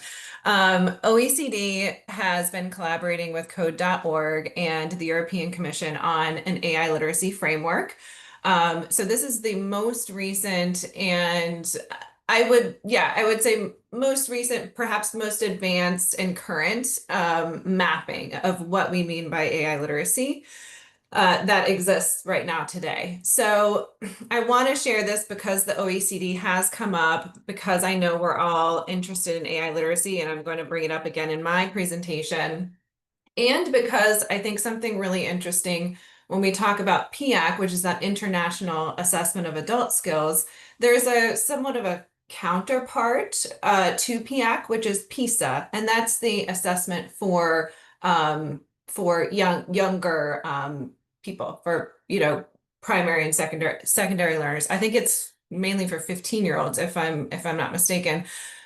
And one interesting thing that happened when this AI literacy framework was rolled out is that they highlighted some of the new question types that will be included in the PISA, like to spot the AI in writing or images and things like that. So as educators, I think, and as adult literacy educators, we can begin to think about what will change in literacy assessments with these new AI skills. What will we want to make sure adults can do with AI and about AI? And so I think this framework is a great thing to take a look at, and it is not for adults yet, but I think it's good, like, for us to just maybe look at it and think about what transfers and what can be integrated. Thanks, Liz. Liz put a link to the PISA there. Because I know down the line, this will also become part of PIAC and part of how we think broadly about adult skills. Okay, so that was my off-script moment. And let me get back to the slides now and back to the script. I'm so honored and happy to be here with you guys today. I've learned so much already. And today I want to talk to you about and share with you a framework for integrating AI in adult education settings. First, before we get started, I would love for everyone to go back to basics, grab a paper and a pencil, if you have them still, and write down in shorthand, why do you want to integrate AI in adult education? Maybe you're saying, oh, I don't want to. So then maybe think about, why are you interested in the topic? I'm going to give you a moment just to reflect on that question.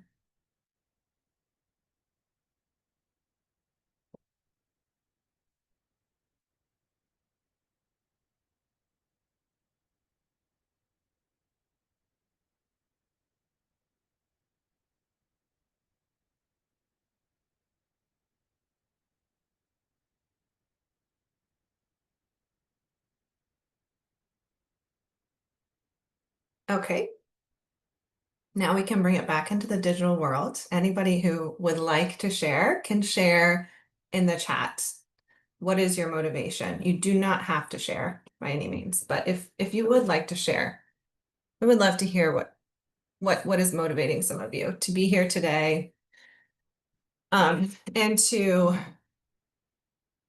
use AI. Okay, wonderful. Kathleen's got us started with a good one for educators. To save time, our most precious resource.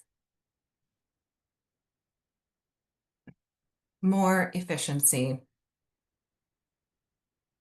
A thought partner, Christy says. Amazing. It is here, it is the future.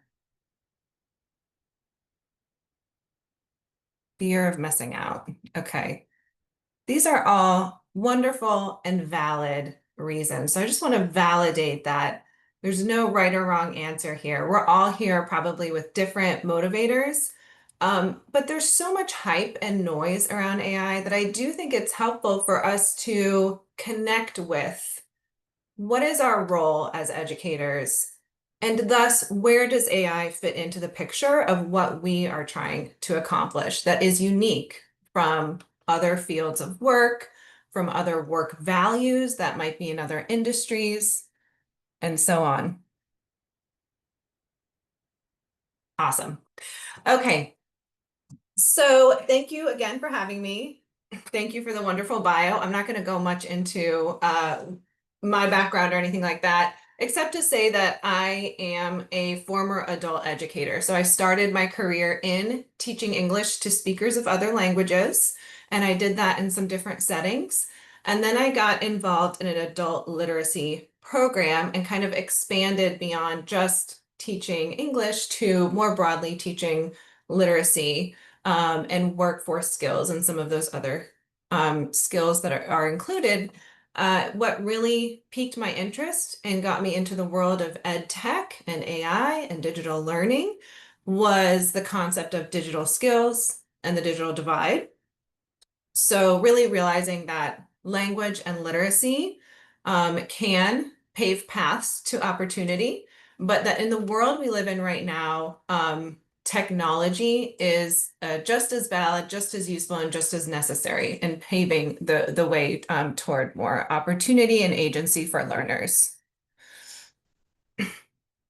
So I have been working over the past several years with educators in adult education. I've done teacher trainings, I've written various courses, have been part of different research studies, all kind of exploring what does AI look like in adult education today and what might we need for tomorrow. So I want to share with you first what the landscape is that I've seen. There are many ways that AI is already integrated into various touch points in adult education. So in outreach and recruitment of learners, we know that some program managers might be using AI to develop social media campaigns. They might use image generators to design logos. And significantly, they're using AI a lot to translate outreach materials, translate orientation information into many different languages. And so we've seen that AI has been a big boost toward the accessibility of programs for learners who speak many languages. We also see AI integrated in intake and placement. And so there is AI, different forms of AI, depending on the assessment, embedded in some of these adaptive assessments that learners take in order to get placed in the correct program. We know that there are surveys, and some of the data collected from those surveys might be interpreted using AI tools. Even in orientation videos, we've seen people using AI avatars to develop orientation videos. They've seen a lot of benefit from this because you can more easily edit a video that is AI driven versus human driven. So whereas with a human, you might need to start from scratch and re-record these videos. Some programs are seeing, oh, wow, if the building changes, for example, I can go into the tool and change the building in the script and the orientation video stays the same. So one of those big time savers there as well. We also see AI integrated in teaching and learning. So in curriculum development, I think in the chat, we have plenty of examples. In expanding access to content, this goes back to the translating, that's one way, but also the multimodal capabilities of AI have enabled teachers to really lean into universal design for learning because so many of these tools can take my content that I might present in one way, maybe in text, and spit it out in different modalities, which can be really helpful for expanding access.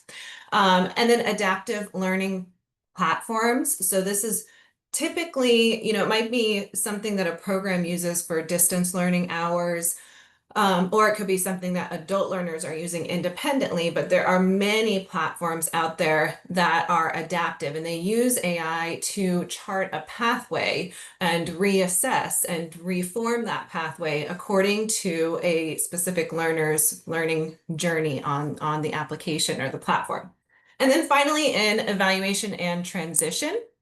So think about when learners get evaluated and then transition into other programs or into a different level. AI has been used to develop evaluation plans and protocol in collaboration, of course, with human experts. And a lot, like I said earlier, of data analysis that might fit into that evaluation and transition planning phase. So those are some of the ways. So what are people using? These tools that I have in this chart here have all been sourced from, okay, 1 minute, sourced from educators themselves. So I don't ever add anything to this chart that I just hear about or I get invited to a demo for or anything like that. So this is what people are actually using, and I try to keep it that way. So there are your general tools, like these ones at the top: Claude, Gemini, ChatGPT, Copilot. Those are like the big chatbot players right now. I'm sure you guys have used them or are familiar. Pi is one that is a little unique because it's used for this special purpose of being almost like a socio-emotional chatbot. So a little unique, but still kind of in that general purpose chatbot category. There are lots of teaching and learning tools that range from lesson planning tools like Magic School AI, all the way to those multimodal tools. Natural Readers is one that teachers use a lot to kind of take that text and turn it into audio. Carl is adding DeepSeek R1 to the chat. Thanks, Carl. Now that you've said it, we can add it to the chart. There are the multimedia tools. So Canva is a tool that a lot of teachers already use, and now it's just ablaze with different AI features that they call their Magic Studio. Adobe Express is a kind of a newer Canva, similar to Canva tool that Adobe rolled out. It is free and it has a lot of the same design features as Canva and relies heavily on generative AI. And then there are some different kind of random productivity tools that educators are using. Goblin Tools is a really interesting one that takes tasks tasks, and for neurodivergent people kind of breaks them down into micro tasks to help them manage those. Notebook LM has been getting a lot of attention recently. You can take all of your different documents and put them into a chatbot so that it can reference different sources that have come from your own repository of resources. And people love that it will actually generate this NPR sounding kind of podcast. So lots of different tools are being used in adult education that leverage traditional AI, but these are more around the application of generative, not general, not AGI, generative AI. So I would love to hear from you guys. I'm going to put a link in the chat. And I just want to hear, what are you using? What have you experimented with? And what are you using it for? So here's the link, putting it in the chat.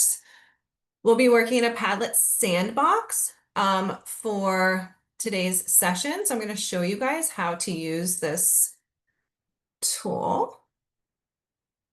I see some people are already in here. Resume. Okay, yeah, so you should see my screen now. So we have 2 cards that you can work in if the first one gets too full. You navigate the cards on the left-hand side.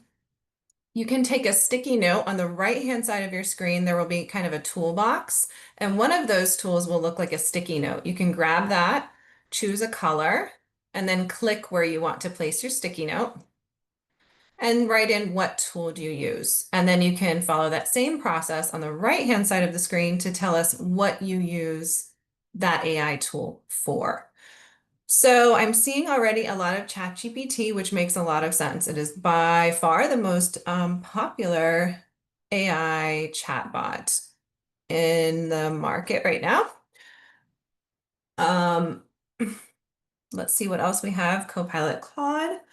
Copilot. Okay, Copilot's coming up a lot. Copilot is the Microsoft suite of AI features, as well as a standalone AI chatbot that is embedded into Microsoft's workspace. So all kinds of different tools.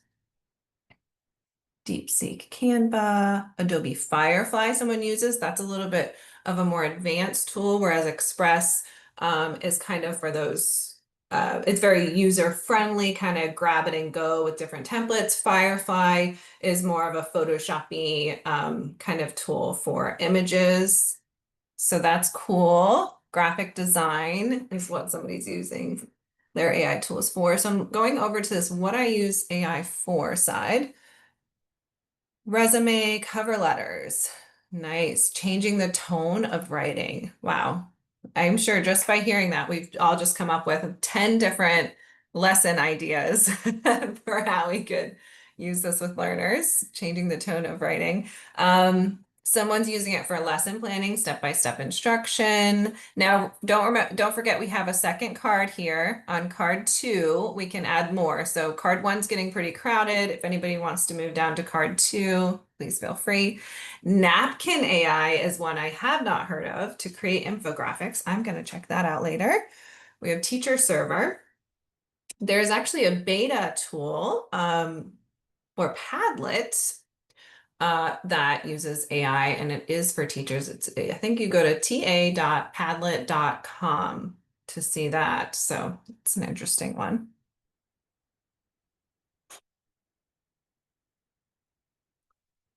Cool. Wow, this one's pretty cool. Let's see if I can make any sense of this. Oh. Okay, use it to create passages at specific grade levels, build in vocabulary.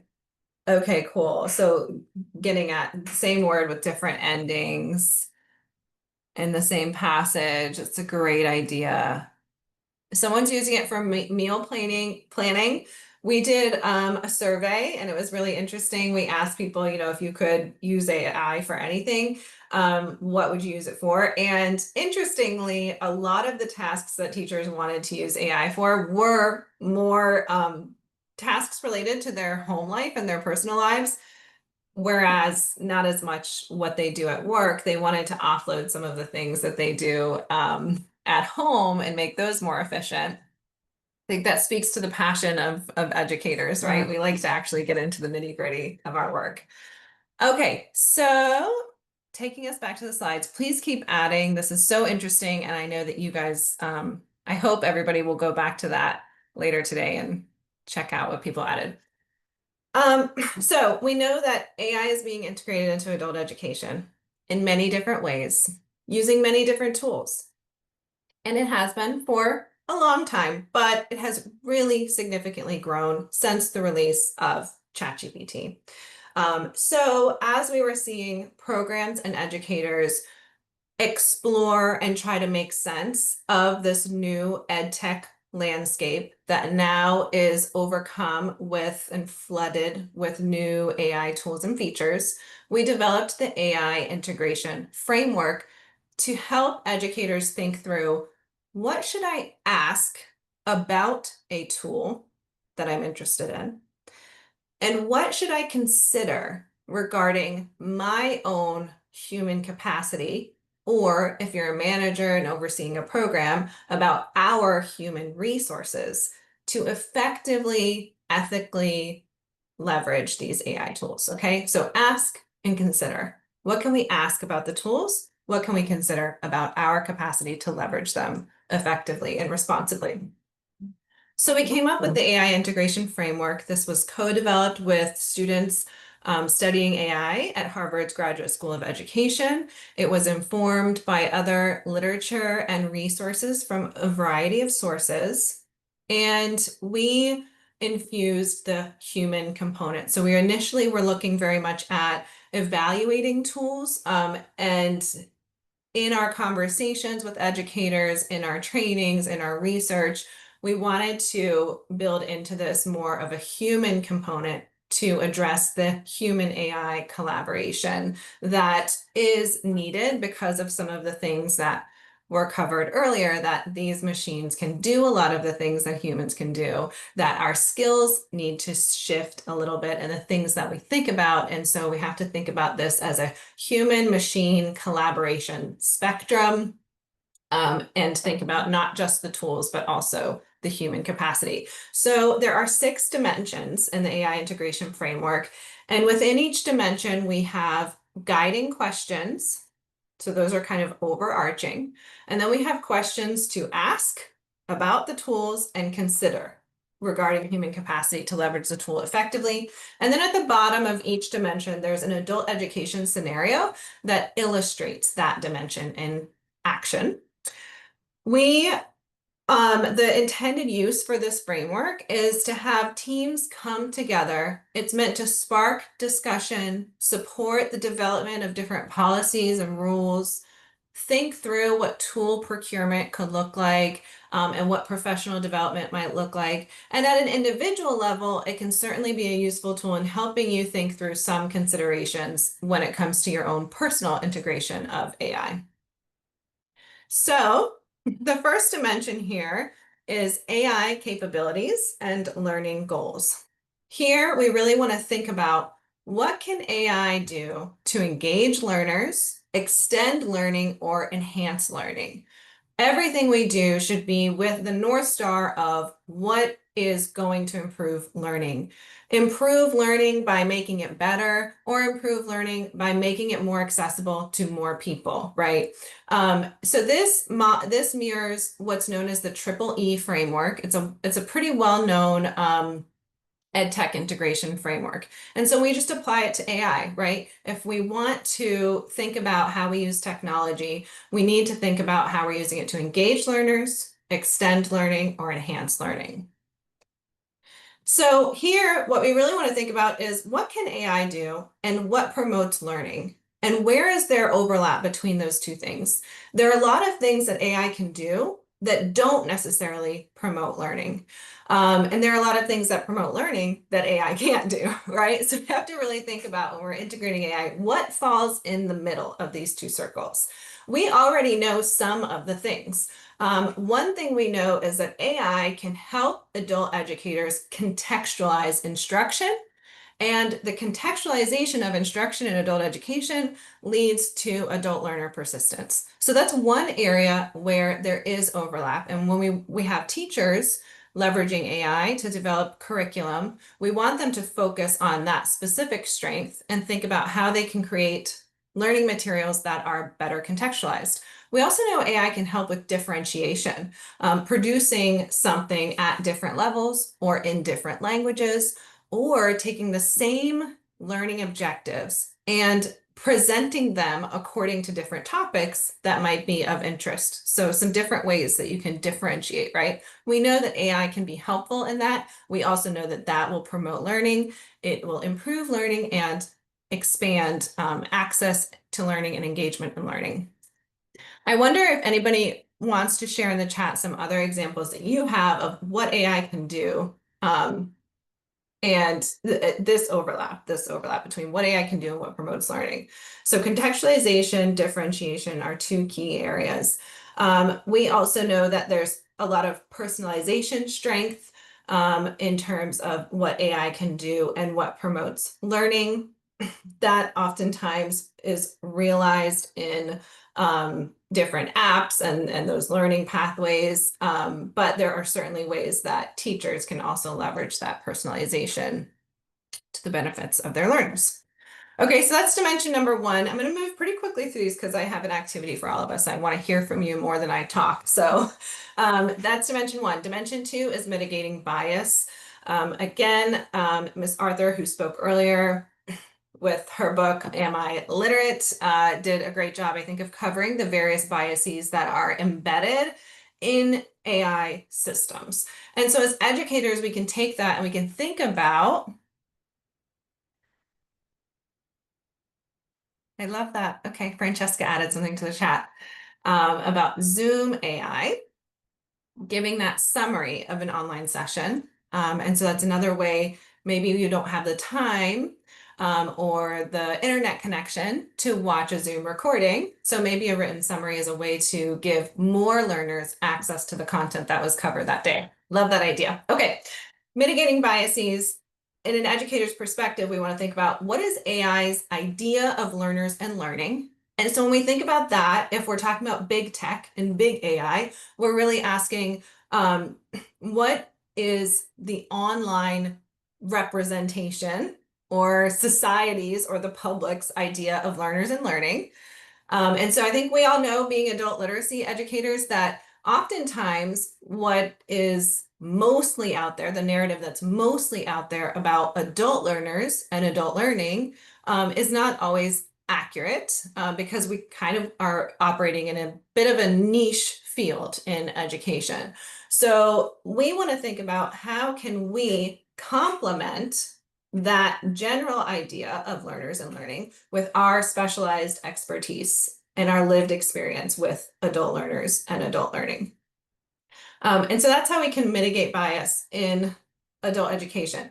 Now, another thing I want to point out is bias. I'm always going to run to the chat, you guys. I'm sorry for the interruptions. I love to see what you guys are saying. Code error correction and code translations. Okay, Carl has a great idea there in the chat, a more technical use of AI. But wonderful.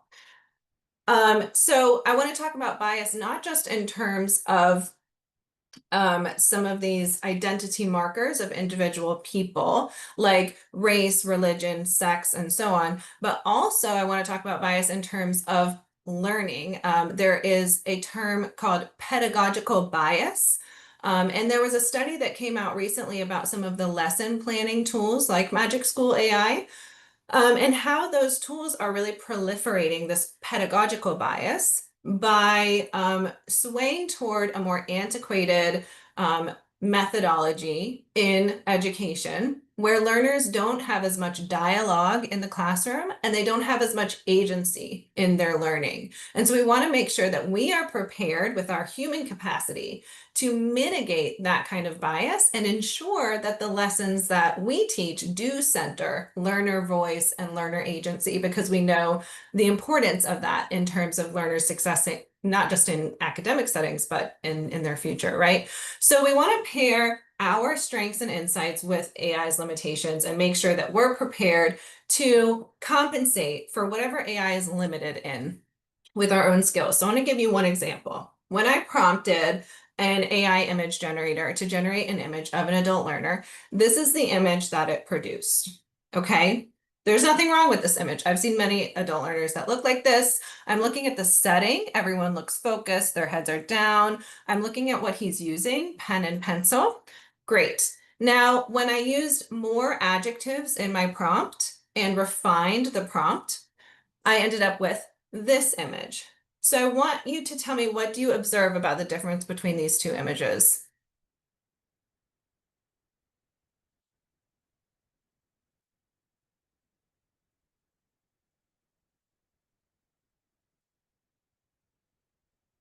Yes, so there are some obvious things, right?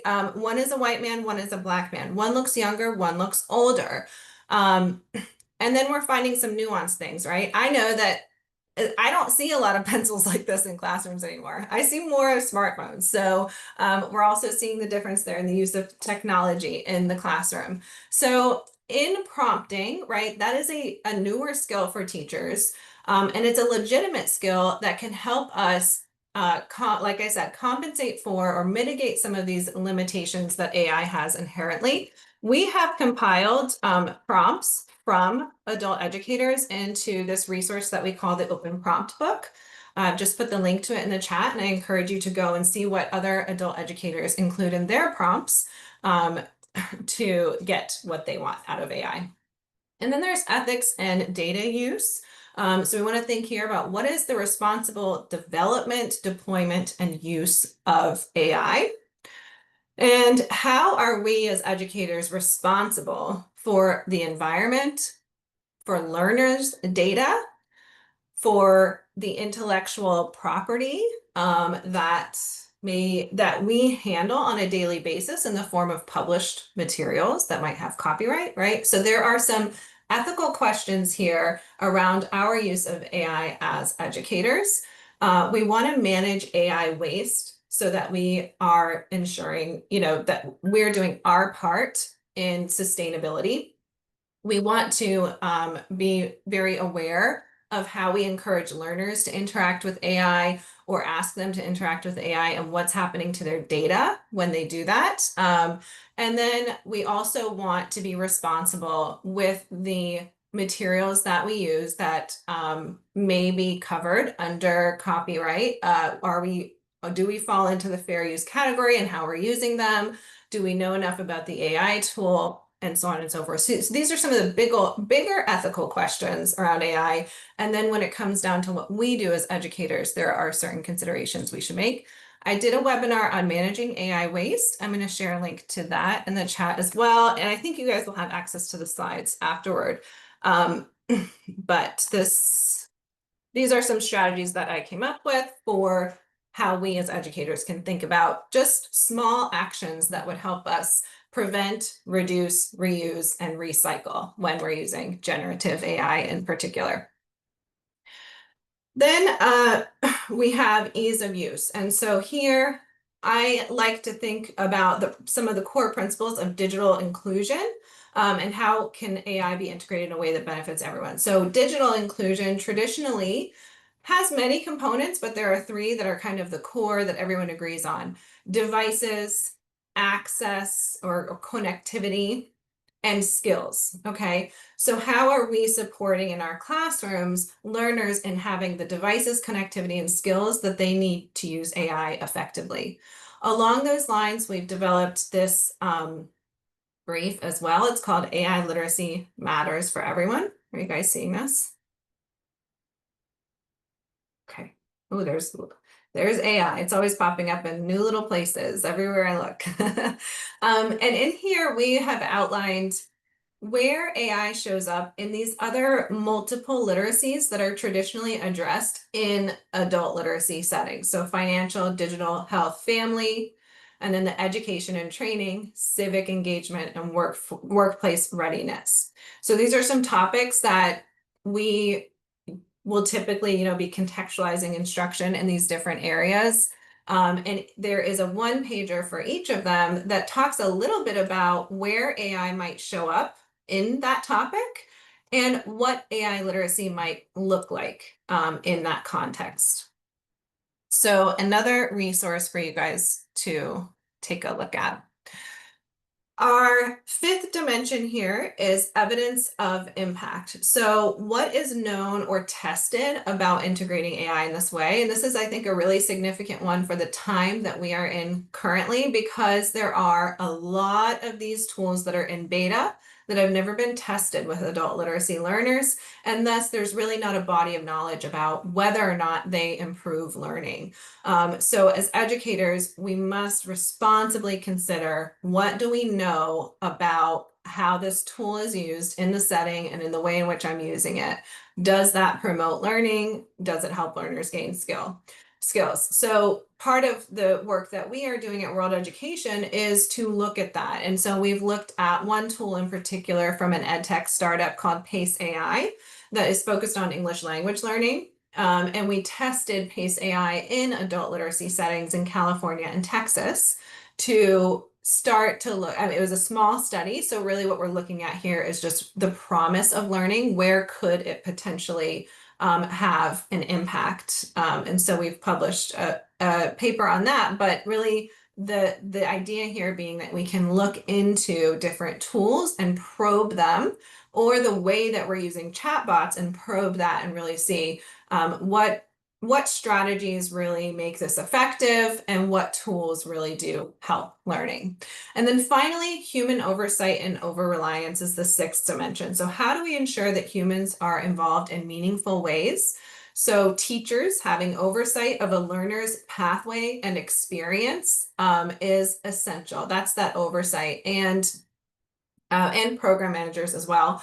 And then over-reliance, we want to make sure that we're not there's a lot that AI can do, and it can do it very quickly. And so what I've seen is a lot of turning to AI to do something quickly that might not be as quality. So we don't want to fall into that trap of over-reliance on AI tools that would cause our craft to become watered down and learning to become watered down and less effective. So I love all of the examples that I've heard from teachers around human AI collaboration and where they are fitting AI into their workflows, or even into assignments that they give. So we want to think about where can we find the middle space, right? So as a human, I can certainly sit and write an entire essay without ever touching a computer, or using any technology tools. That may not be in the world that we live in today, the most effective way to craft an essay, right? The other thing I could do is offload that task entirely to AI. So especially now with agentic AI systems, or systems that can kind of act on their own, we're getting to the point where we could have an AI agent that will write an essay for me and submit it in my LMS. And so I don't ever actually have to touch any of the learning. We want to be somewhere in the middle where we are using AI and we're combining it with our skills and critical thinking to complete tasks, to develop teaching materials, to respond to assignments. And so somewhere in the middle of this is using AI in my writing process, maybe having it draft a first draft, or having it help me brainstorm different ideas of topics, or having it develop an outline, and so on. And I find that that is how most people use AI. I haven't met anybody yet who's having an AI agent submit their assignments for them. So that's the good news. So we've also developed this flowchart for educators around when do I AI. So thinking about what we see is educators using AI a lot as a thought partner, like Christy was saying. So these lesson and activity ideas is something we see a lot. We also see teachers using it to develop learning resources and to develop media. Yeah, that's right, Francesca. And so that's like a great example of some of those more agentic, less human involved tasks that AI is being used for.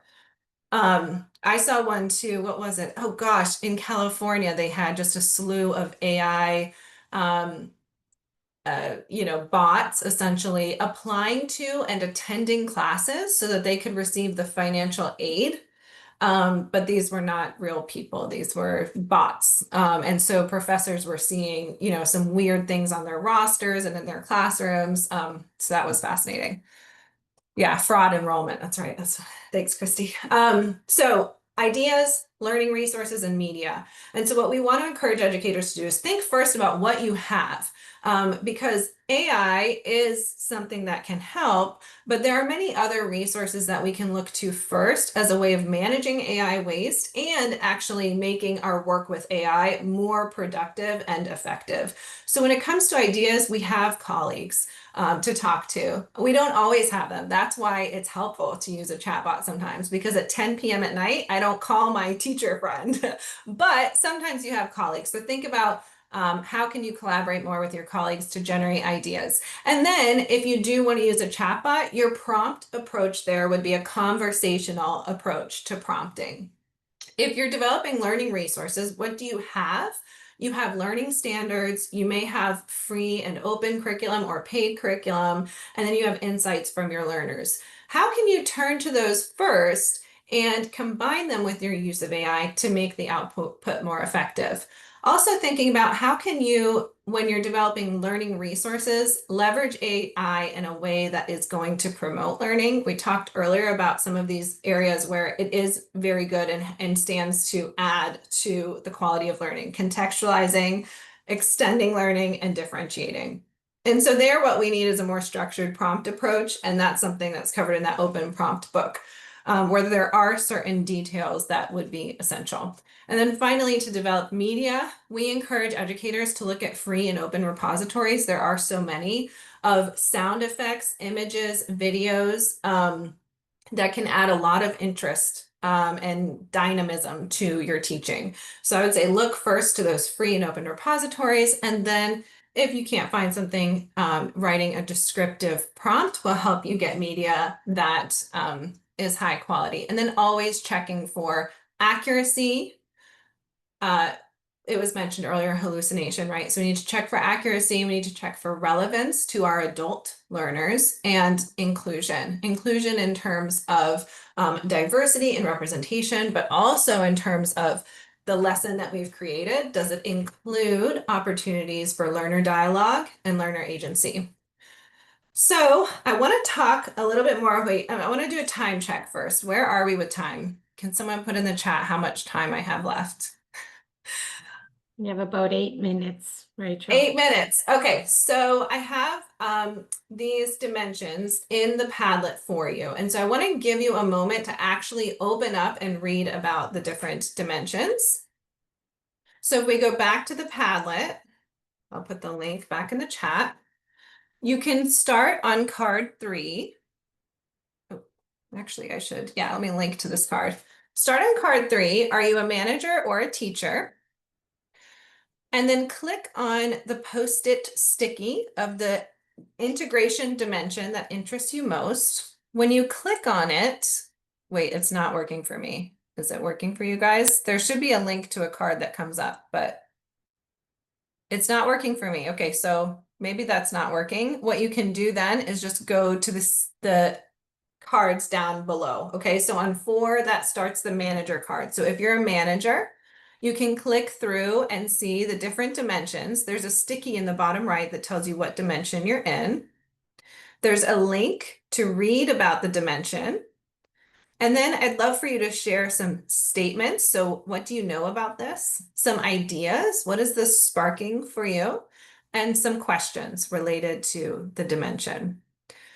Teacher instructor cards start on card 11. So if you're an instructor, I would encourage you to start on 11 and you can scroll through the dimensions, choose one, read about it, add statements, ideas, and questions there. I'm going to give 5 minutes for us to do this, and then we'll wrap up with our final 3 minutes.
So, no, it hasn't been 5 minutes yet.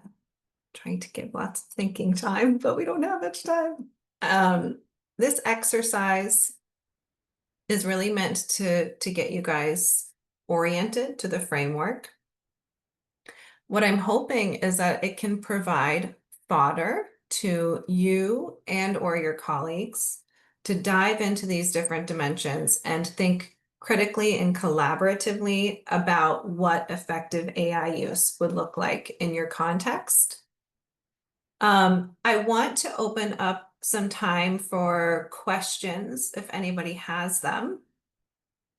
Or you can keep exploring, and I'd be happy if you were doing that. Another thing I'll do at the end of today's session is I'm going to adjust the settings on this Padlet and enable you all to remake it. So if you wanted to explore this, like I said, with your colleagues, there will be a remake at little arrows at the top, and you can make your own copy and continue these discussions. Are there any questions? What questions do you have? My mentor taught me to ask that. What questions do you have?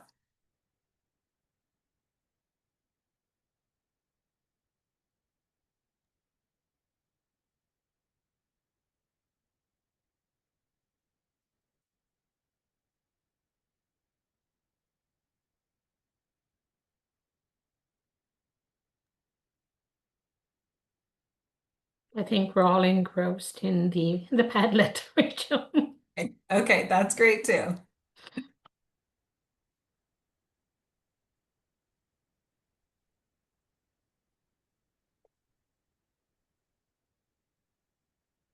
Yeah, I'm seeing some ideas popping up here. Wonderful.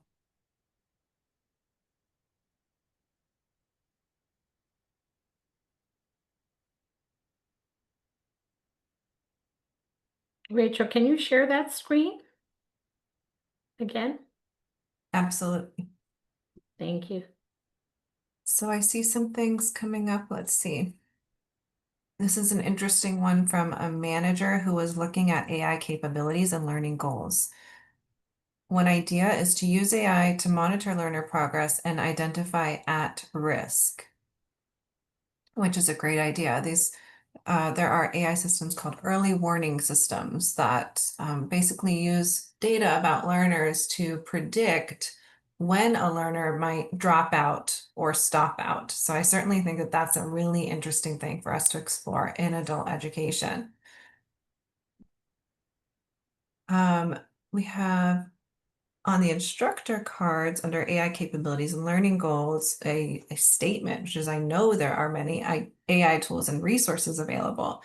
And the idea is being provided paid time for training, time to analyze how to best use AI and how it's working, which I think is an amazing idea. I think we do really need to, in a very systematic way, equip instructors to use AI with paid professional development and time to test and experiment. I run a training called Camp GPT with instructors, and it's always amazing to me how, over 3 sessions of really a lot of experimentation and idea sharing, I have instructors comment at the end that, wow, this totally demystified AI for me. I feel equipped now to just go and kind of experiment and use my own resilience and agility. So I think, yeah, it's just a matter of really demystifying it, getting together, sharing ideas. And because we have such amazing craft wisdom among this group, the application, once you know a little bit about the tools and the technology, the application becomes much more natural and directed.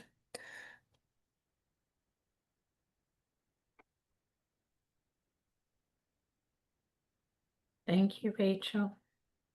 Please keep exploring. I'm going to put up my contact information. I would love to connect with any and all of you. This is my email address. We have a LinkedIn page as well as a newsletter. And I would love to connect with you. I'm also on LinkedIn just as myself. But thank you you. so much for your time, and I wish you all truly the best in exploring and experimenting and strategically integrating AI into your practice. Thanks for having me. Thank you, Rachel, for that interactive and how to use it collaboratively with humans and AI, right? Perfect. This is the end of our presentation for the workshops. Thank you, Rachel and Elizabeth and Kate. We now are going to be putting up a poll. We will have some Q&A if anybody has extra questions for the other two presenters earlier, as well as Rachel. It's really important to do the poll. MTML really looks at these this feedback and to see where we can enhance and add more information, new sessions, and yes, we love your thoughts. So the poll is up. If you can please go ahead and complete it.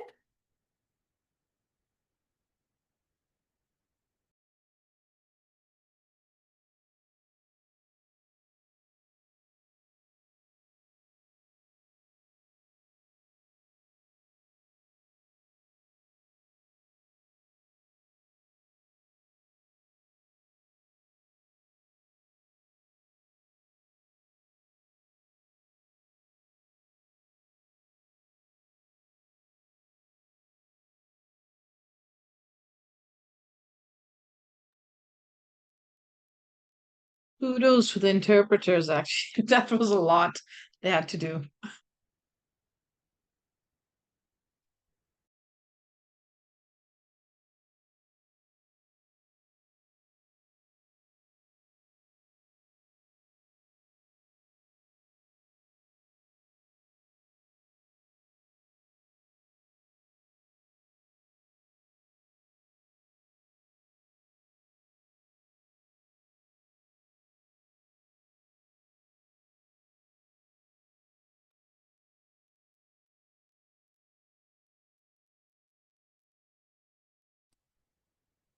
Thanks so much, everyone.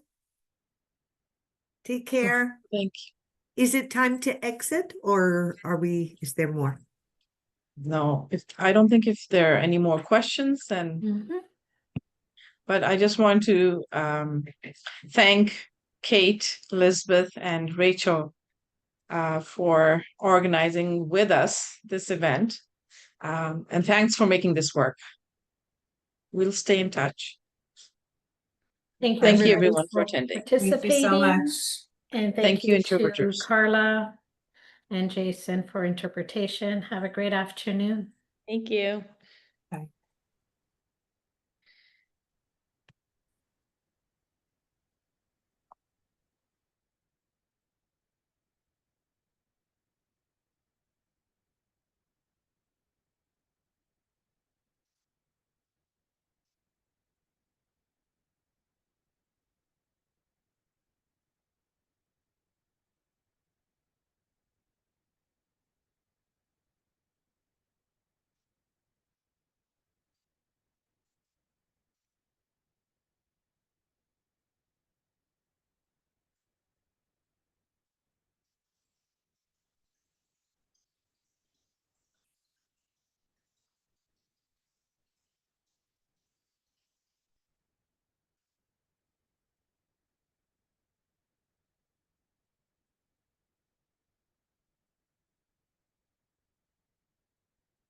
Can you see the results, Georgina?